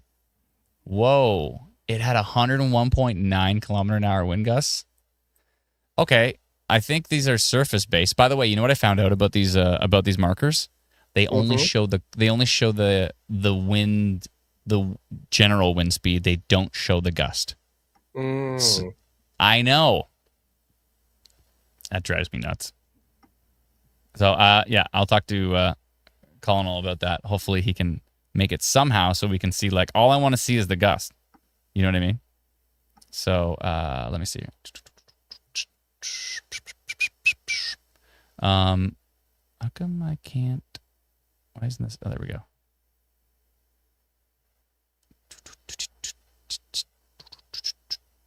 See, and then you know what? And then I'm looking at another app that has gusts, and it says gust to 32 in that same station. So I think we can do this, Brennan.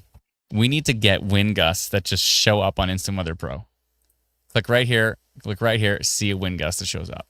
And you know what'd be good is if I want to like really make it awesome and easy. So it's like, if there's a wind gust of 101 km/h, then that just stays there.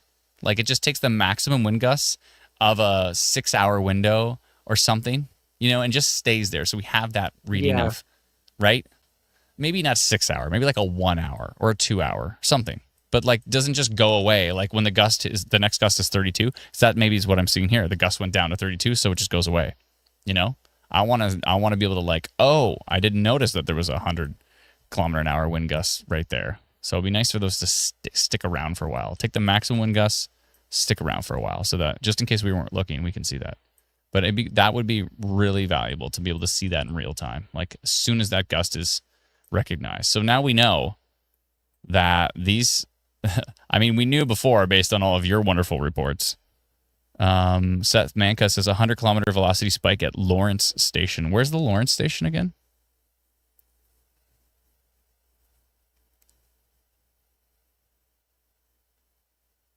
Where is the Lawrence Station? Getting nasty in London? I'm sure it is. 6% tornado risk on that cell towards London? Really? I think it's probably just because of these velocity signatures. But I'm telling you, just based on what I'm seeing from the environment, it seems unlikely that we're going to see a tornado tonight at this point. I don't doubt that we may have seen one earlier because there was definitely some little embedded pockets of rotation. But for us to still potentially see one, I'm doubtful. It's not entirely out of the question. There is some rotation in here. I mean, there's clearly some rotation in here.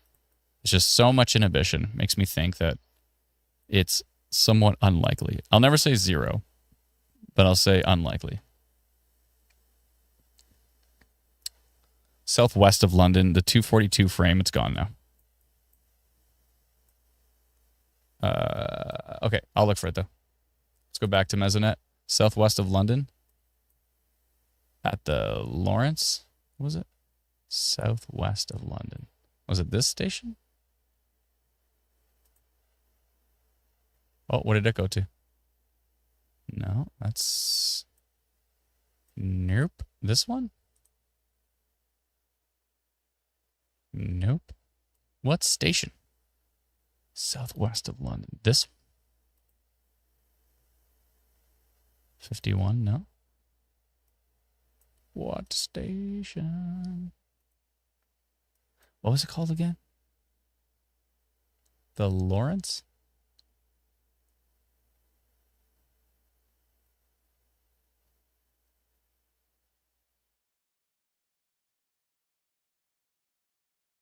Oh, it's a town, not a measurement station. Oh. Where are you seeing this gust? Oh, it was on radar. Oh, my bad. I thought you meant it was a station. Sorry.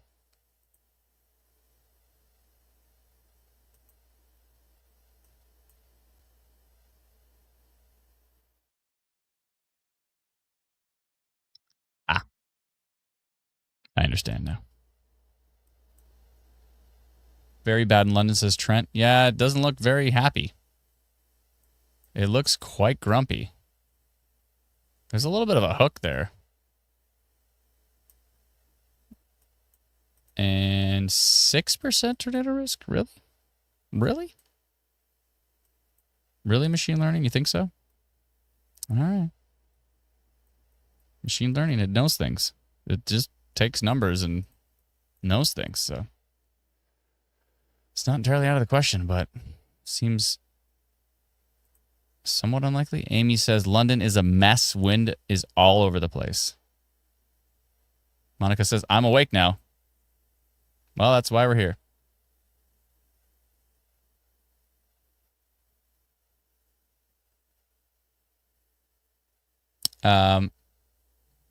Lots. LOL, what says London South is seeing surprise winds. They're not very surprising. We knew they were coming. 4 hours.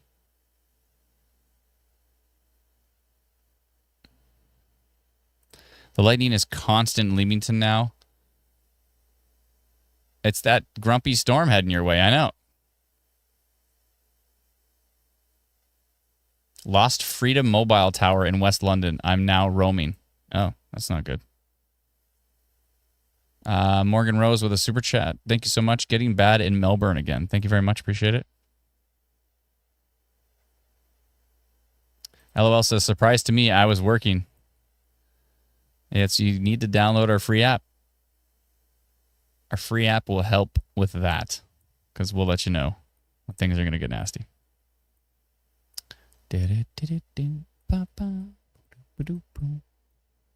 Well, I'm so glad I drank that coffee earlier.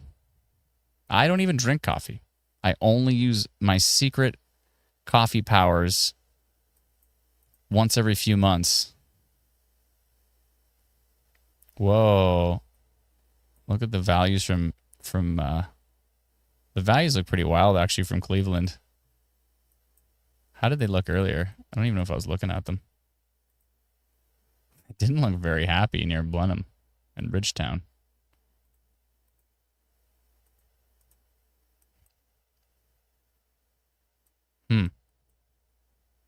How are they looking for this storm? Heading towards Point Pelee at the moment. 93.6 kilometers an hour. What's this value down here? 97.2. Only 1% tornado risk on that cell, but it doesn't look very happy. Leamington's definitely going to be in there, but the strongest stuff looks like it's going to go right over Point Pelee, from what I can tell. Let's see. Unless it's tracking a little bit more to the... Yeah, it's going to go over Point Pelee, and it has weakened just a bit on that last cell, on that last frame. Let's see. Yeah, mainly a hail risk and some heavy rain and lightning. So it's going to be some gusty winds in there for sure, but it has weakened a bit. But this thing still looks... The winds here are still pretty wild, going through Highgate, Port Glasgow, and eventually out to the water. But yeah, these winds still look pretty wild. And again, we had readings of 101 kilometers an hour on there, so pretty much what was estimated. And still some really strong winds on this line going through London now. Yeah, that London cell is looking still pretty grumpy. 7% tornado risk on that cell? Really? Really machine learning. And St. Thomas. Yeah, that St. Thomas cell. Or that St. Thomas part of the line. I hope this is just noise. 1 pixel of radar. 110 kilometers an hour. Let's see what Tilt 2 is telling us. Any support? A little bit of support on that. There could be a little bit of minor rotation on that cell towards St. Thomas. Again, there's a lot of inhibition. There's a lot, basically, all the ingredients that I can look at are telling me that, there we go, the tornado risk has gone down to 4% now in that cell. All the ingredients that I can look at say that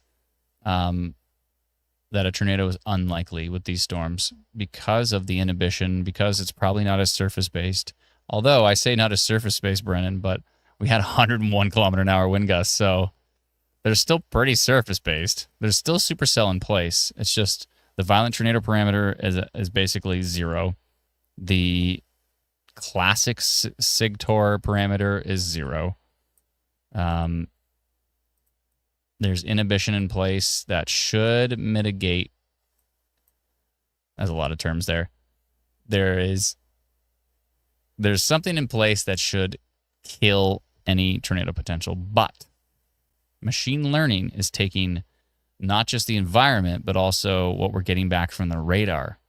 And it's saying 4% tornado risk. So it's not entirely out of the question. 4% is not 0. It's not super high, but it's not 0. So is there a chance? I don't think so. Ms. Esri says, too many terms for 3M.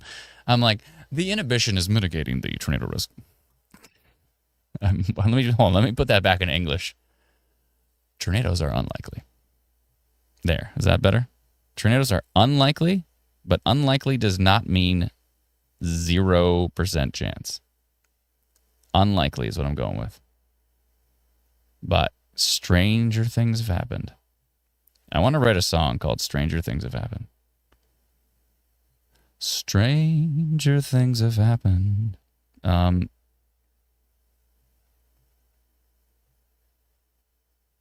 think I will. Cesare says, my 3 a.m. brain can understand that. X out says, I just got woken at 2:30 to storms in Chatham. I was scared. Chatham looked intense. It looked intense. It really did. It looked pretty wild. How was that storm, Patricia? Oh, Patricia on our team from Chatham is going to bed now. She says she's got to bail. No worries. Thanks so much for all your help. She's one of our incredible moderators who does a fantastic job on Ontario Storm Reports, which is our Facebook group. Oh, did we just get an update for St. Thomas? No, we didn't. When did we get an update? That's 2:54. We get one in like 1 minute. Oh, we got the pulsing green thing at the top left of Instant Weather Pro. You can't see it, but it's up there. Looks like Woodstock will end up getting some pretty strong winds on this line. By the way, cool thing about Instant Weather Pro, if I don't mind saying myself, which I don't, we load... Oh, now we're at a 10% trainer risk. Oh, okay. We load Environment Canada radar, new radar data, dramatically faster than other pro apps. There's other pro radar apps out there. Some of them are super cool. I have like a subscription to every single one I can get my hands on because that's just,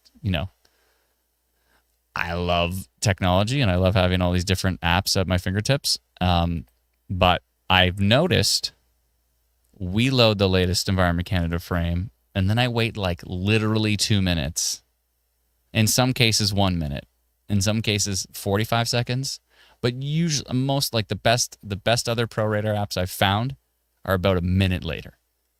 A minute might not seem like much, but when you're like, is this storm rotating? I need to know the latest data. Environment Canada scans radar every 6 minutes. See, we've got the new frame. Boom. So, and I'll tell you. Let me see. I'll tell you when I'll tell you when the next app finally gets that frame. It's not yet. I'll tell you that much. It is not yet.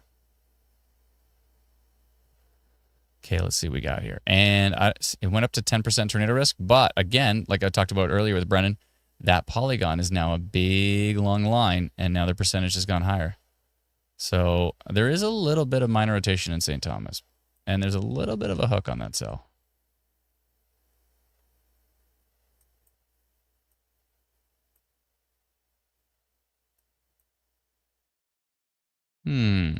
Something you can't do in any other app is this. Swiping back and forth between two products. You can have the two products split. See one on one side, one on the other. And then you can like take the crayon tool and like make a circle so you can compare between the two. But you can't swipe over pixel by pixel to see exactly where this bit of minor rotation in St. Thomas is versus this kind of hook here. How's everybody in St. Thomas, by the way? X out says my friend just got a tornado warning. Check Not DC on that's Exeter, yeah. The what now? CC on Exeter, St. Thomas. Oh. Okay.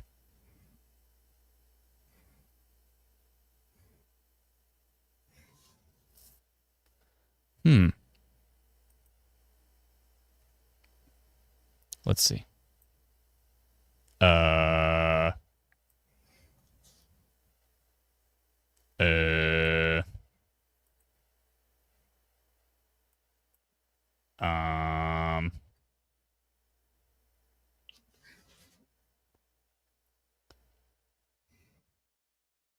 Bandit says St. Thomas is chillin', windy and rainy. I mean, if this was what it looks like, I don't think he'd be saying St. Thomas is chillin'. If you go back a frame, it's there too. Like, it's like not a glitch. I mean, if that is what we're saying that it could be, that would be a debris signature that went right through St. Thomas. And he's saying it's just chilling. How's St. Thomas out there, by the way? Let us know. Are you in St. Thomas? Everybody okay? Heavy rain just started in St. Thomas. I think it would be, if that is what it looks like, which I don't think it is, I think people would be saying more than it's like chilling and it's raining. Isaiah says we are not chilling. So what this looks like, and actually no, if that was an actual debris signature, then this velocity would be like nuclear strong, and it's not. It's like 36 minus 47. It's not even severe. It's not even at 90. 70. It's in the 80s. Rain just got heavy. No, it's not what I think it is. It certainly has a look to it. And then if you look at hold on, let me go to tilt 2. And it's clearly tilt 2. That is freaky, Brennan. That is freaky, dude. Like, it looks like a clear debris signature. It's very bad in St. Thomas, says Malcolm.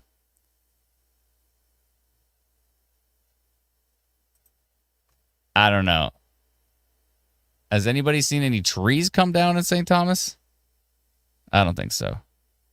What time did the live stream start? 3 hours and 6 minutes ago. In St. Thomas, thunder woke me up. Oh, you got woken up. Hi again. I remember you from before. Just fell asleep wicked out there. Can't see out my window. Rain is so heavy and sideways. I don't think that's what it is, Brennan. That would be... It's on tilt 3 as well. And tilt 4. No, I don't think that's what it is.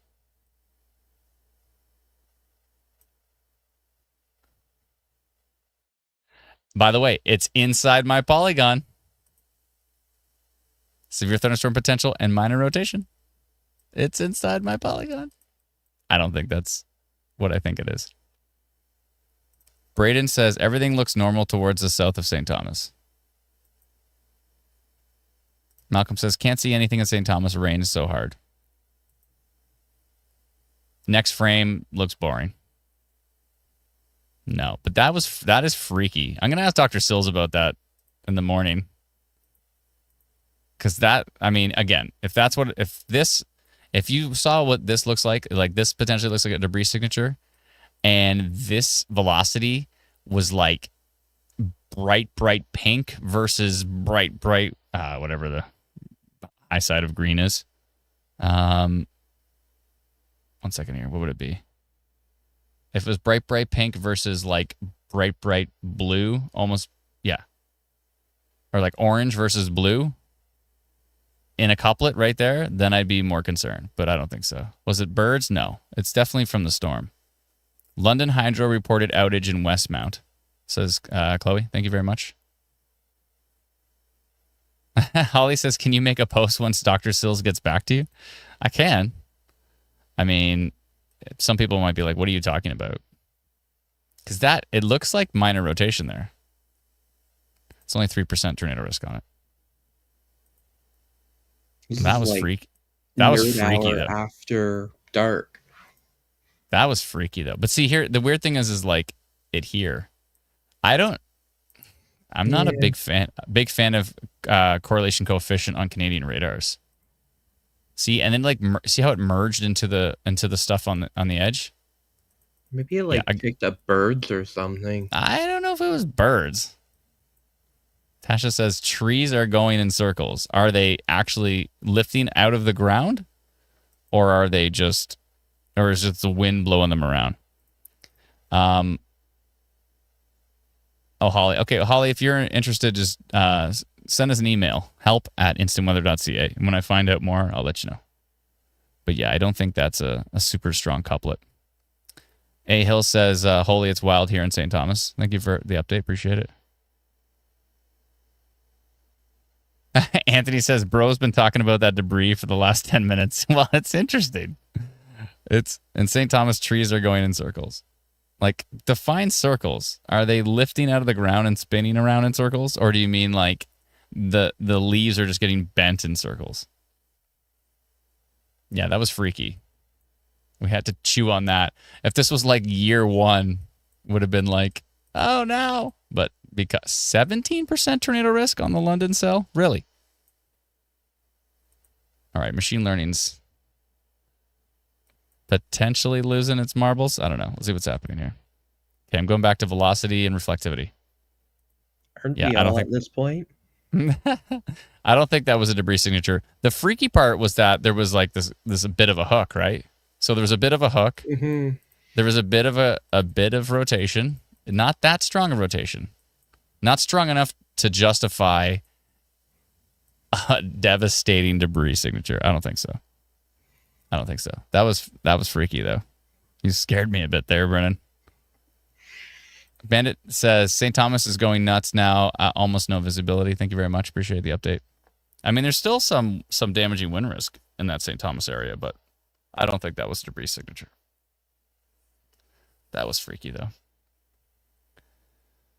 Yeah, and then we find out there was a Tor, and we're just sitting here like chewing on it. Although, Brennan, if there was a Tor that went through St. Thomas, minor rotation. Yeah.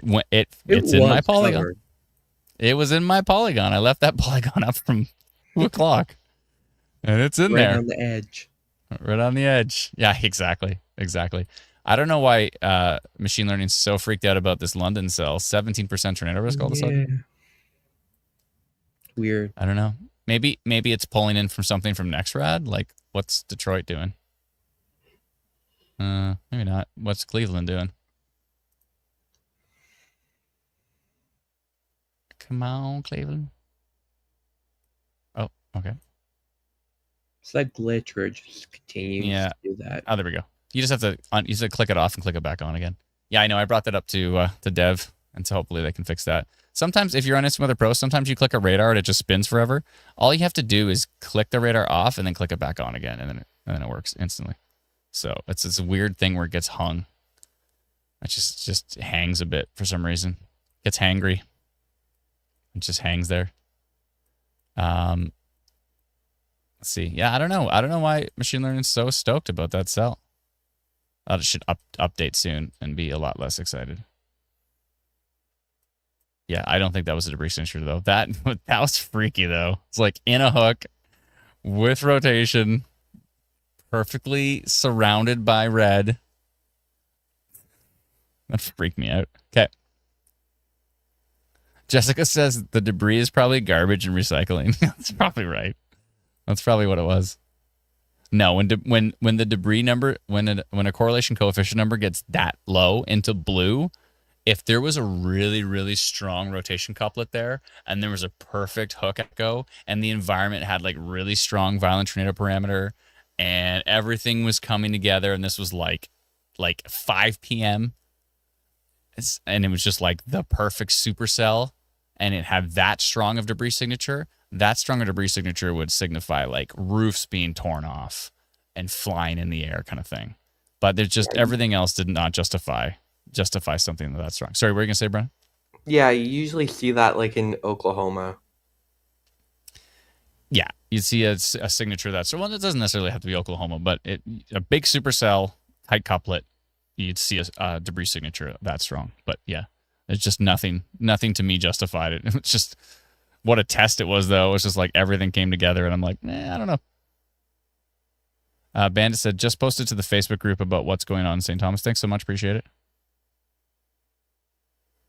Seth Manka says, if you check the 242 and 248 frame where it started, could be tons of bugs being picked up. Hey, maybe.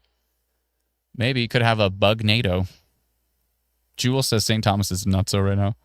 Thank you very much. Appreciate it. I'm in downtown St. Thomas and it's quite calm compared to 10 minutes ago. Thank you. Oh, was this St. Thomas? Yeah, there you go. So there's video from St. Thomas right there. And yeah, it's windy. It's blowing pretty hard.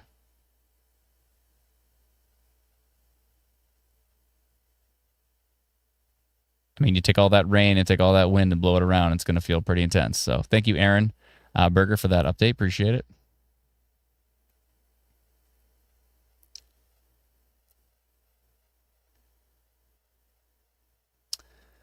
It's been a pretty wild night. Some pretty strong stuff out there. We had a wind gust of 101 kilometers an hour near Chatham, Kent. And Lots of reports of very intense winds with that storm. It's not over yet, though. Look at this stuff heading towards Woodstock. Yeah, really strong wind's going to be heading into Woodstock area. What's this pixel rotation here? What do you think you're doing? Still got to keep an eye on these cells. Again, I think the overall risk of tornado potential should be mitigated at this point. Should be low at this point. Low, if not unlikely. But what is this? Those are some high values. Is that just noise? Oh, that's tilt 2. Let's go to tilt 1. Could be a little water spout potential there, maybe.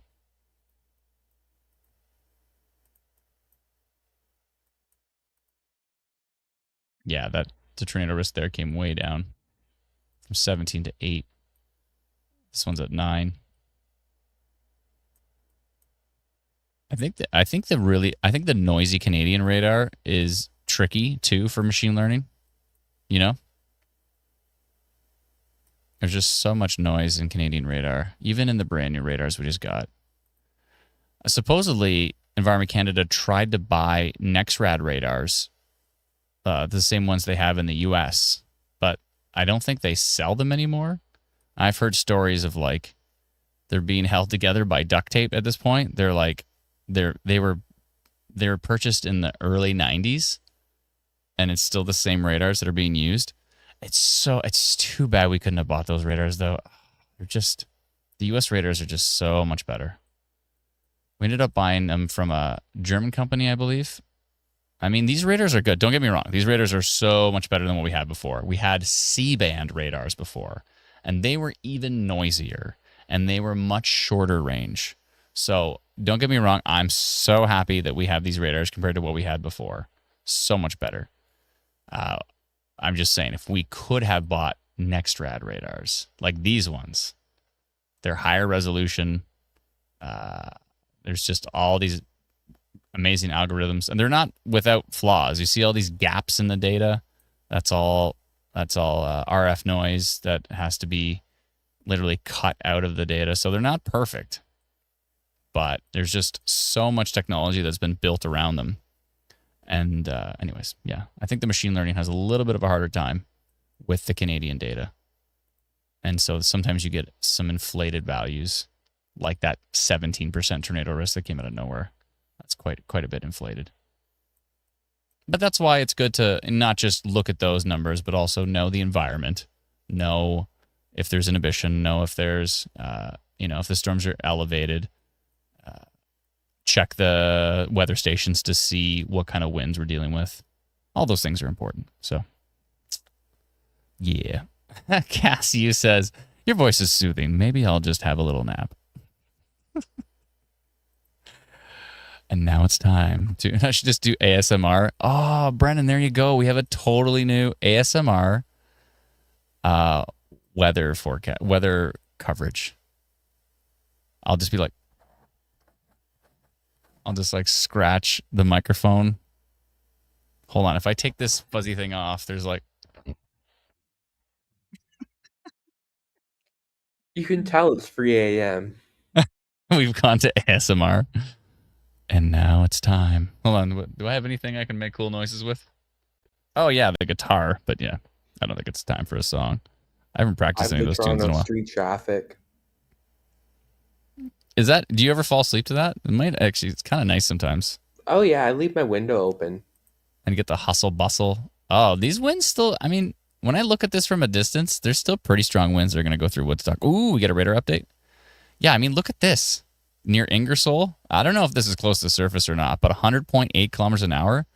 I mean, this line is not done yet. What's going on down here? Oh, the scroll wheel is going to drive me nuts. I still can't get over that correlation coefficient from earlier. That was just freaky. Yeah, it's just on the edge of the storm here. It's nothing. That was freaky though. I got to talk to Dr. Sills and be like, what happened here? Maybe it is like birds or something stuck in ahead of the storm. I mean, there was that huge migration that happened, right? Still severe thunderstorm warning on the storm. Let's see what Environment Canada is saying. They're saying yada, yada, yada, blah, blah, blah. 90-kilometer-an-hour wind gusts are possible. And they're saying that Woodstock is in the path, Ingersoll. Yeah, there's still this pocket, definitely this pocket heading towards Woodstock that might still be going strong. Let's see which way it's going here. That might track right into Niagara. It looks like it's going that way. Yeah. It could still be pretty strong winds into Norwich, into Brantford, into Scotland area. Someone asked, tornado risk for Lucan? I don't think so. Is the worst over for London? Probably. I would think so, yeah. Yeah, the worst, I mean, actually, I got to get rid of some polygons here. Other than this little guy. Is this little guy still going? It's dying out now, right? Okay. Okay, we got to get rid of some polygons now. I've left them up like all night. Hold on. There's a bunch to get rid of here. Gotta do some house cleaning here. Okay, good. I didn't have to relog in. Okay. Damaging winds have been detected towards Point Peely. That one I think I'll leave for now. London area. Blah, blah, blah. Middle Miss. Leave that one for a second. Thunderstorms possible for... I haven't taken a look at Manitoba in a while. I think they're pretty much done. Let's see. Just got to take a peek. Brian, I don't know if you noticed earlier in Manitoba. Remember I drew this polygon? Literally, as soon as storms got out of my polygon, they started to weaken. Like, everything stayed strong right in here. I swear, the second they passed this, like, the lightning went down the drain. They went kind of, like, yellow. And everything in here was red. So my polygon ended up being, like, perfect for Manitoba. But I think they're pretty much toast now. Okay. I can get rid of that for Manitoba now. Look at the lightning all the way up to Sault Ste. Marie. Oh, yeah. Quite a big storm line. It's impressive. Yeah, there's impressive. Pop-up storms ahead of it, too. Still tornado watch for the U.S.? That's not going to last very long. They probably just let that auto expire. I would think so. I don't think they're... You think they would kill that now, considering there's no storms there, but... Okay, let me go back to the list. Okay, so Manitoba, delete.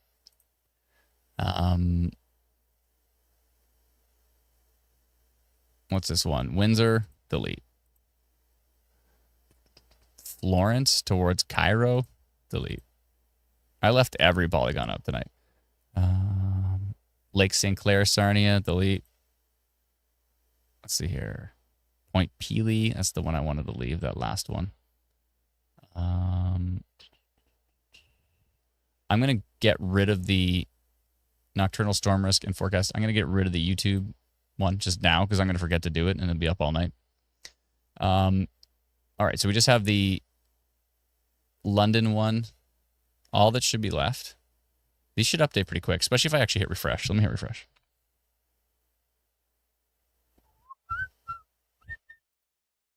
Someone said, why do I have that song stuck in my head? I don't know. I've had it stuck in my head all night. Da da da da da ba ba do do do do do ba ba do do do do do do do do do ba. Is Brantford going to get storms? Yeah, you're probably going to get this one. And it's still producing probably some pretty strong winds. 8% tornado risk? What? Why are you so excited about this storm? I mean, still some really strong winds here. 100 kilometers an hour showing up on radar. Not necessarily showing up at the surface. Hopefully they get more and more elevated further up off the surface. But Environment Canada is still talking about the potential for 90 kilometer an hour wind gusts at the surface. So, and I mean, it's not out of the question because we've seen some pretty strong. Let me take a look at Supercell here. Hit refresh. I mean, there's still not that much inhibitions. And Supercell's at a 2 now. It's down to a 2. It was at a 4 before, but now it's down to a 2. But there's not, like, if you look at Supercell, there's not that much inhibition. It's MU SYN, so is it most unstable SYN? And then if I go to VTP, it's going to be what? Where did the VTP come from, Brennan? What? that VTP was 0, and now it's at like, go look at it. And now it's at like 0.5. And there's a little pocket of 1 in there. Like, zoom into the storm. Do you see that? Where did that come from? What? That was not there. I know it was not there. It was gone. And now, actually, now even effective, if you go to SigTor effective layer, it's there. Fixed layer, nothing. But effective layer is there too. But then there's still all that inhibition, right? So it's not that big of a deal. But wow, that came out of nowhere. Man, the environment's always so dynamic. It's changing all the time. And maybe that's why we're still seeing some high values from the 7% tornado risk on that cell. Really? I'm not seeing it. I'm not seeing the chance. I don't see it. But hey. Stranger things have happened. Let's see here. I think we're just going to keep an eye on this line and then probably shut down the stream. I'm so glad I drank that coffee. I would be... on the times we've done really late night live streams, I don't know if you remember, but I yawned about 75 times. I haven't yawned once. I haven't yawned once. So me using my secret magical once every 2 months drinking a coffee thing is... If you... I know a lot of you out there drink coffee like every single day. But I'm telling you, if you don't drink coffee, if you wean yourself off of it, and you don't... Eventually, I don't even care. Like, in the morning, I drink like a lemon ginger tea, and it gives me the same satisfaction of like a nice warm drink in the morning. But if you wean yourself off coffee, then if you ever have to use it, it works 10 times better than when you drink coffee every day. 10 times better. Jenny says, well, your voice has gotten me through a lot of storms. So, I mean, ASMR storm coverage wouldn't be a bad idea. Seth Manka says, the supercell of 4 is still there. It's just hiding under the line. What?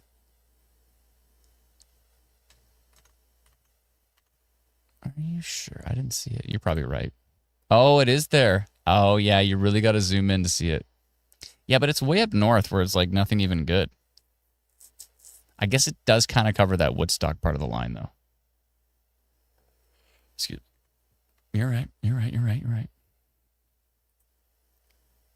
Seth. We love Seth. Was the coffee good? Actually, you know what I did, too? I got one. I drank one of the... I have, like... We've got a Keurig machine, and I drank one of the vanilla... Whatever the vanilla, French vanilla. It was a French vanilla one.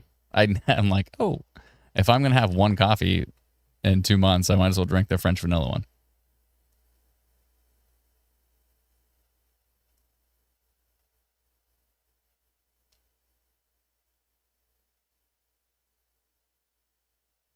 Brenda says, whoa, anyone in London just see that lightning? And now, boom, several forks and bolts straight across the sky from west to east. Cool. That sounds exciting. Mainly just heavy rain there, but obviously a pretty good light show. Oh no! I just said I haven't yawned the whole live stream, and then oh no! Oh no! Let's see here. I can't pronounce this. Atruis. Atruis says, yeah, I saw like 10 flashes in a row, 1 second apart, of lightning south London, and the insane shaking thunder. Cool. Flora says, you spoke too soon. I did. I'm sorry. And I hope I didn't make everybody else yawn. Sandy says, do you see something coming for Hanover? Nah. I think Hanover's fine. There might be some storms up there. Yeah, there's a little storm up there, but it's a whole lot of nothing. Maybe some heavy rain. Maybe some lightning. Generally boring. I think the show's starting to calm down, except for Ingersoll. Ingersoll looks bananas right now. I'm going to go see. Let's go take a look at Mesonet and see if there's any stations over there. Let's hit F5. Load this up. This is from the Canadian Severe Storms Laboratory. Colonel actually put this together. Kudos to him for putting together this cool. See what Woodstock is doing. Wind gusts. And we're up to 18 kilometers an hour. Went 30 minutes ago. Some of these stations are like so slow to update. Drives me nuts. I was asking about that at the CSSL launch. I was like, is there any chance we can make these stations go faster? The Environment Canada ones are actually every minute. But the like this particular one is the MTO one, the Ministry of Transportation one, and it's every 30 minutes, I think. Let's see. 12:55. Oh, 12:55, 12:35, 12:30, 12:15. Maybe it's every 15 minutes. 12:05. Oh, it's every 10 minutes. Well, then how come the last reading it was 30 minutes ago? Why? Why? Maybe 30 minutes ago it had a gust so strong it broke? I don't think so.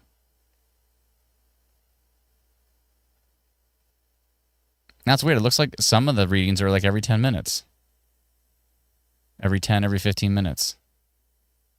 But then it stopped. Oh, the last reading was 2:55 a.m.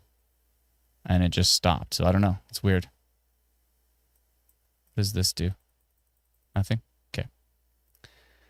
Oh boy. Let's see what the gusts in London were like. Weird. Oh, that's air temperature. I don't want air temperature. I want gusts. That's weird. Is it broken? I don't know. Oh, well. Not the greatest in the world. Let's see here. Oh, this one was pretty good. 54 kilometers an hour. It's not that strong. We did have a gust in the Chatham-Kent area earlier of 101 kilometers an hour. That's pretty intense.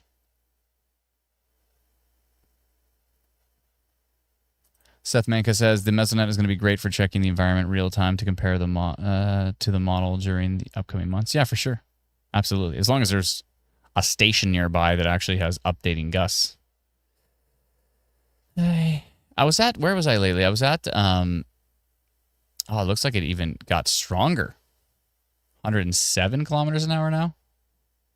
I remember folks in Woodstock, when we posted the forecast earlier, folks in Woodstock were like, there's not going to be any storms. And now there's like severe thunderstorm warning, wind gusts on radar of 107 kilometers an hour. I don't know if those are actually reaching the surface. What kind of percentages are we dealing with here? 6% tornado risk, 9% severe wind risk. That's still the strongest thing heading into Norwich, towards Tilsonburg, Eden area. That's the strongest storms we have left is that little pocket. Everything else is, there is this. Oh, that's pretty much toast. Okay. Yeah, no, it's basically that. How come that polygon didn't go away?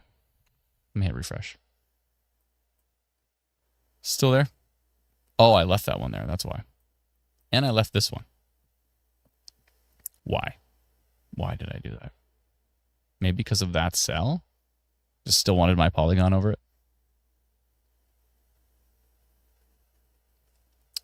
Clip says, thank you for covering this. You're very welcome. My pleasure. Norfolk County, we're in a trailer. How strong is the wind? It's hard to say because there's no weather stations that are telling me what these are at the surface. Severe thunderstorm warning says 90 kilometer an hour wind gusts are possible, which could potentially bring down some trees, but it's not for sure. I don't know. They could be strong. It's like right on top of you, so you'll find out. But it's hard to say it's going to be that intense.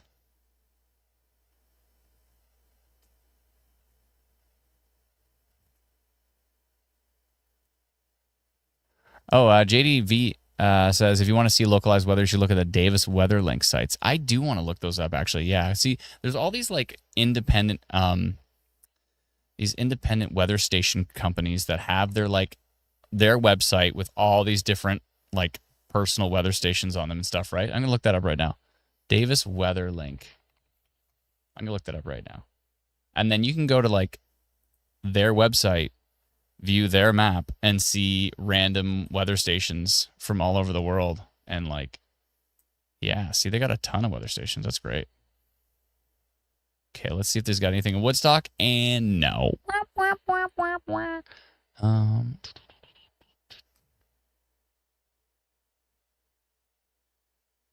Oh, I have to sign up in order to see more data. All right, I'll sign up. Sign me up. Yeah, so it'd be nice to have all these different websites up. It'd be nice to amalgamate them into like one website. It'd be great. But username. I don't know. Let's see here. There we go.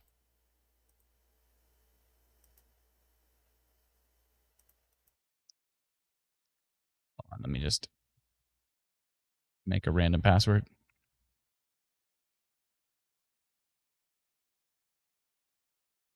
Okay. Keep me logged in. Yeah, that'd be great. Make sure your passwords match.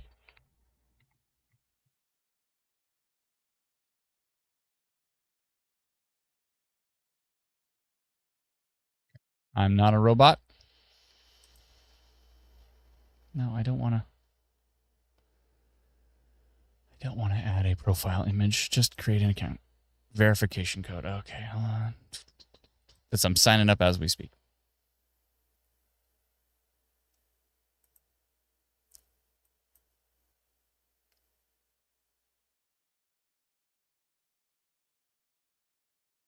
Where's my code? Okay, I got my code. Always with the codes. Okay, there we go. All right. Oh, man. I have to subscribe for $4 a month? They got a cool, gotta see this. This is actually pretty cool. How can I show you this? I can't. Oh, maybe I can. No, I can't. They got a cool, like, dashboard. That's a pretty cool dashboard thing. Anyways, I want to go to the map. Okay, I'm in the map. No. Okay, hold on. Show me wind gusts from Davis stations. Okay. Wind, 0 mile per hour. That's great. When was that taken? It doesn't tell me. All right. I'm already giving up on this. I signed up for it. I'm getting nothing. Okay, let me just check this station, and it doesn't tell me when this was taken. That's great. Maybe it just means it's taken now? I don't know. I'm giving up. Okay. Anyways, yeah, I know there's all these different websites that have all these different... interesting. There's all these different websites with different stations. This is quite the cell. It's still kicking. What's going on with this Norwich cell here? Interesting. Interesting. Still severe thunderstorm warning on it. I guess we can switch to Buffalo now. It just ended, actually. So there's no more warnings. What? Oh, yeah. See, that API is so fast. It's instant. I like instant things, but the polygon takes like 20 seconds. We can make the polygon... Actually, you know what we can do? And we talked about this initially, is that we can actually have, when the API knows that an alert is dropped, instead of... Right now, we're just like... The browser's just checking if there's alerts every 20 seconds, right? But what we can do is we can create... I think it's called a webhook or something. And we can have it so the millisecond that an alert is dropped, it will actually ping the browser to say refresh. So that means within like 3 milliseconds of an alert being dropped or issued, we'll have the polygon. So that would be pretty sweet. Flora says, hence your instant name. All right, so that means all severe thunderstorm warnings have been dropped. Still a couple of my random polygons here. Hold on, let me get rid of those. Let me get rid of those here. All right, get out of here, polygons. There we go. Let's see how long that takes to update. If I hit refresh, it should be right away. Ready? F5. Get a bam, and still there. Okay, hold on. Takes a second. Takes a few seconds for that to update. I think because it's cached. I think so. Heather says, can't believe you're still live. I went to bed and woke up to the thunder and wind and rain here in Woodstock. Heather, what was the wind and rain like in Woodstock? Was it intense or is it not as bad? Jesse says, why does St. Thomas get missed by the most severe storms? It's anecdotal. It's completely anecdotal. The idea of, we always get missed. I would get that. I've seen St. Thomas. I remember over the years, we've done this since 2013. I remember some years St. Thomas getting smoked by downbursts and lots of damage report and all this kind of stuff. So I don't think St. Thomas just always gets missed. I think that's anecdotal evidence. I think there are some times when you definitely get hit by some pretty heavy duty stuff. See, the polygons are still there. I don't know. We got to speed that up too. I think it's because it's cached. It takes a bit. Is there still storm development off this line? This line just never stops. Yeah, so we still see some pretty strong winds here. I'm surprised they dropped I'm guessing they're thinking it's elevated now. Heather says, wind was pretty bad. I could hear it pushing through. Rain heavy. Can hear it right through the house. Seth Manka says, well, according to radar, it got nailed by something. Yeah, it looked way worse on radar than I think it actually was. That was a freaky false debris signature. I can't wait to talk to Dave about that. I'm like, what was going on here? He might be like, it was bugs. Who knows? We'll see. Francis with the super chat.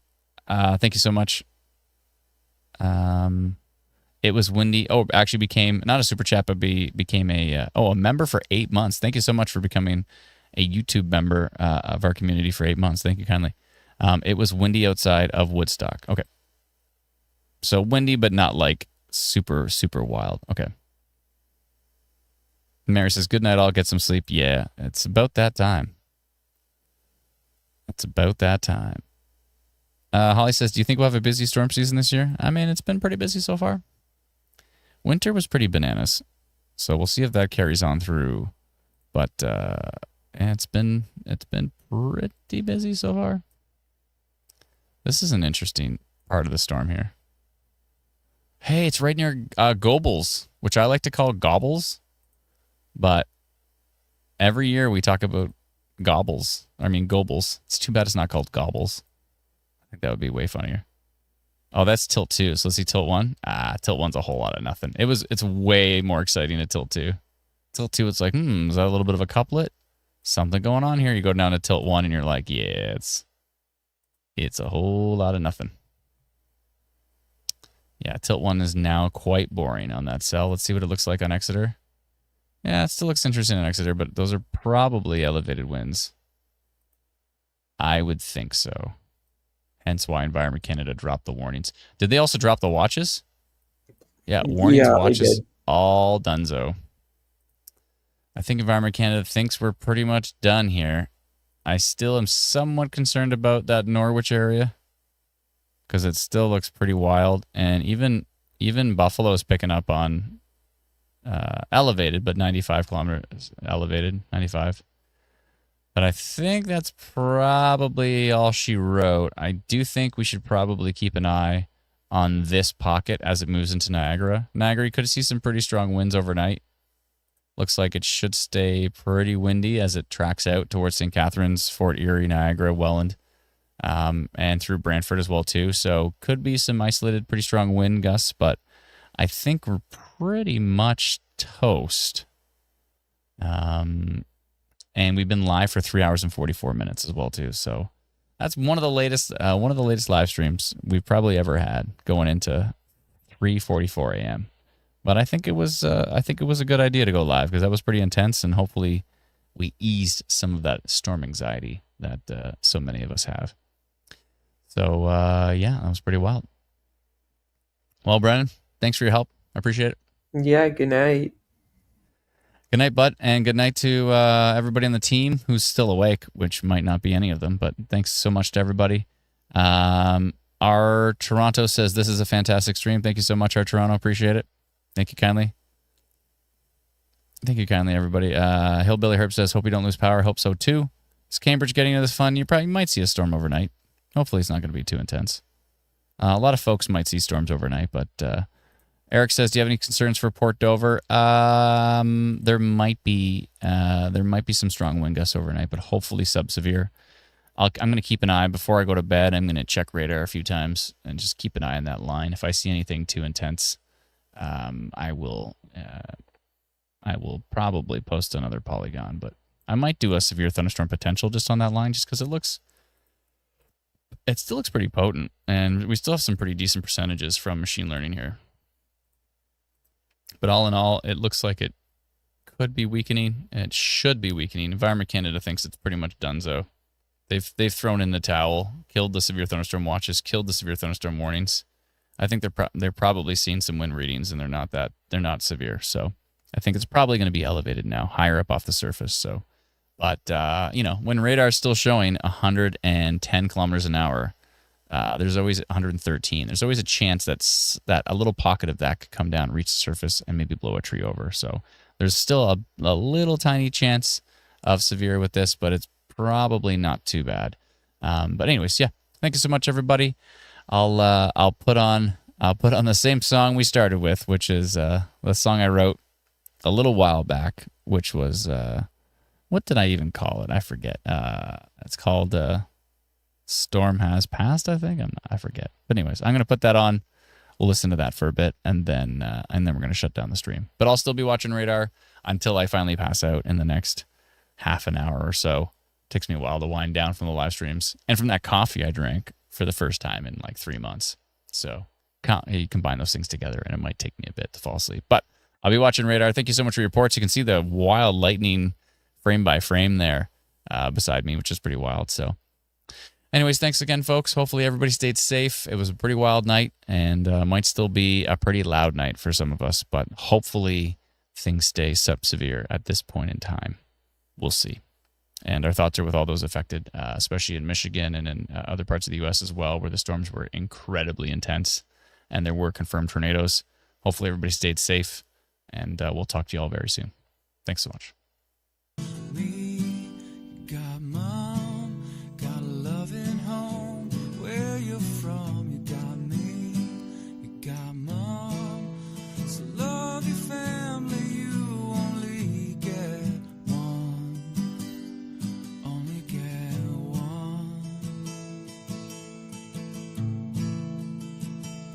Storm has passed, the time is now to go to bed. You can do it somehow. Storm is gone. Maybe it's not too long until you rest your head and get some sleep. Try to dream of something sweet.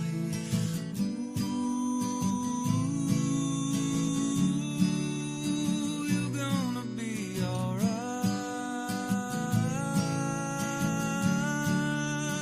You're gonna sleep just fine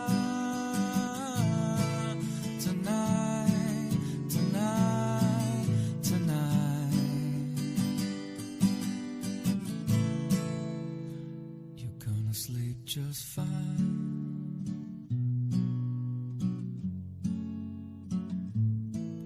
tonight.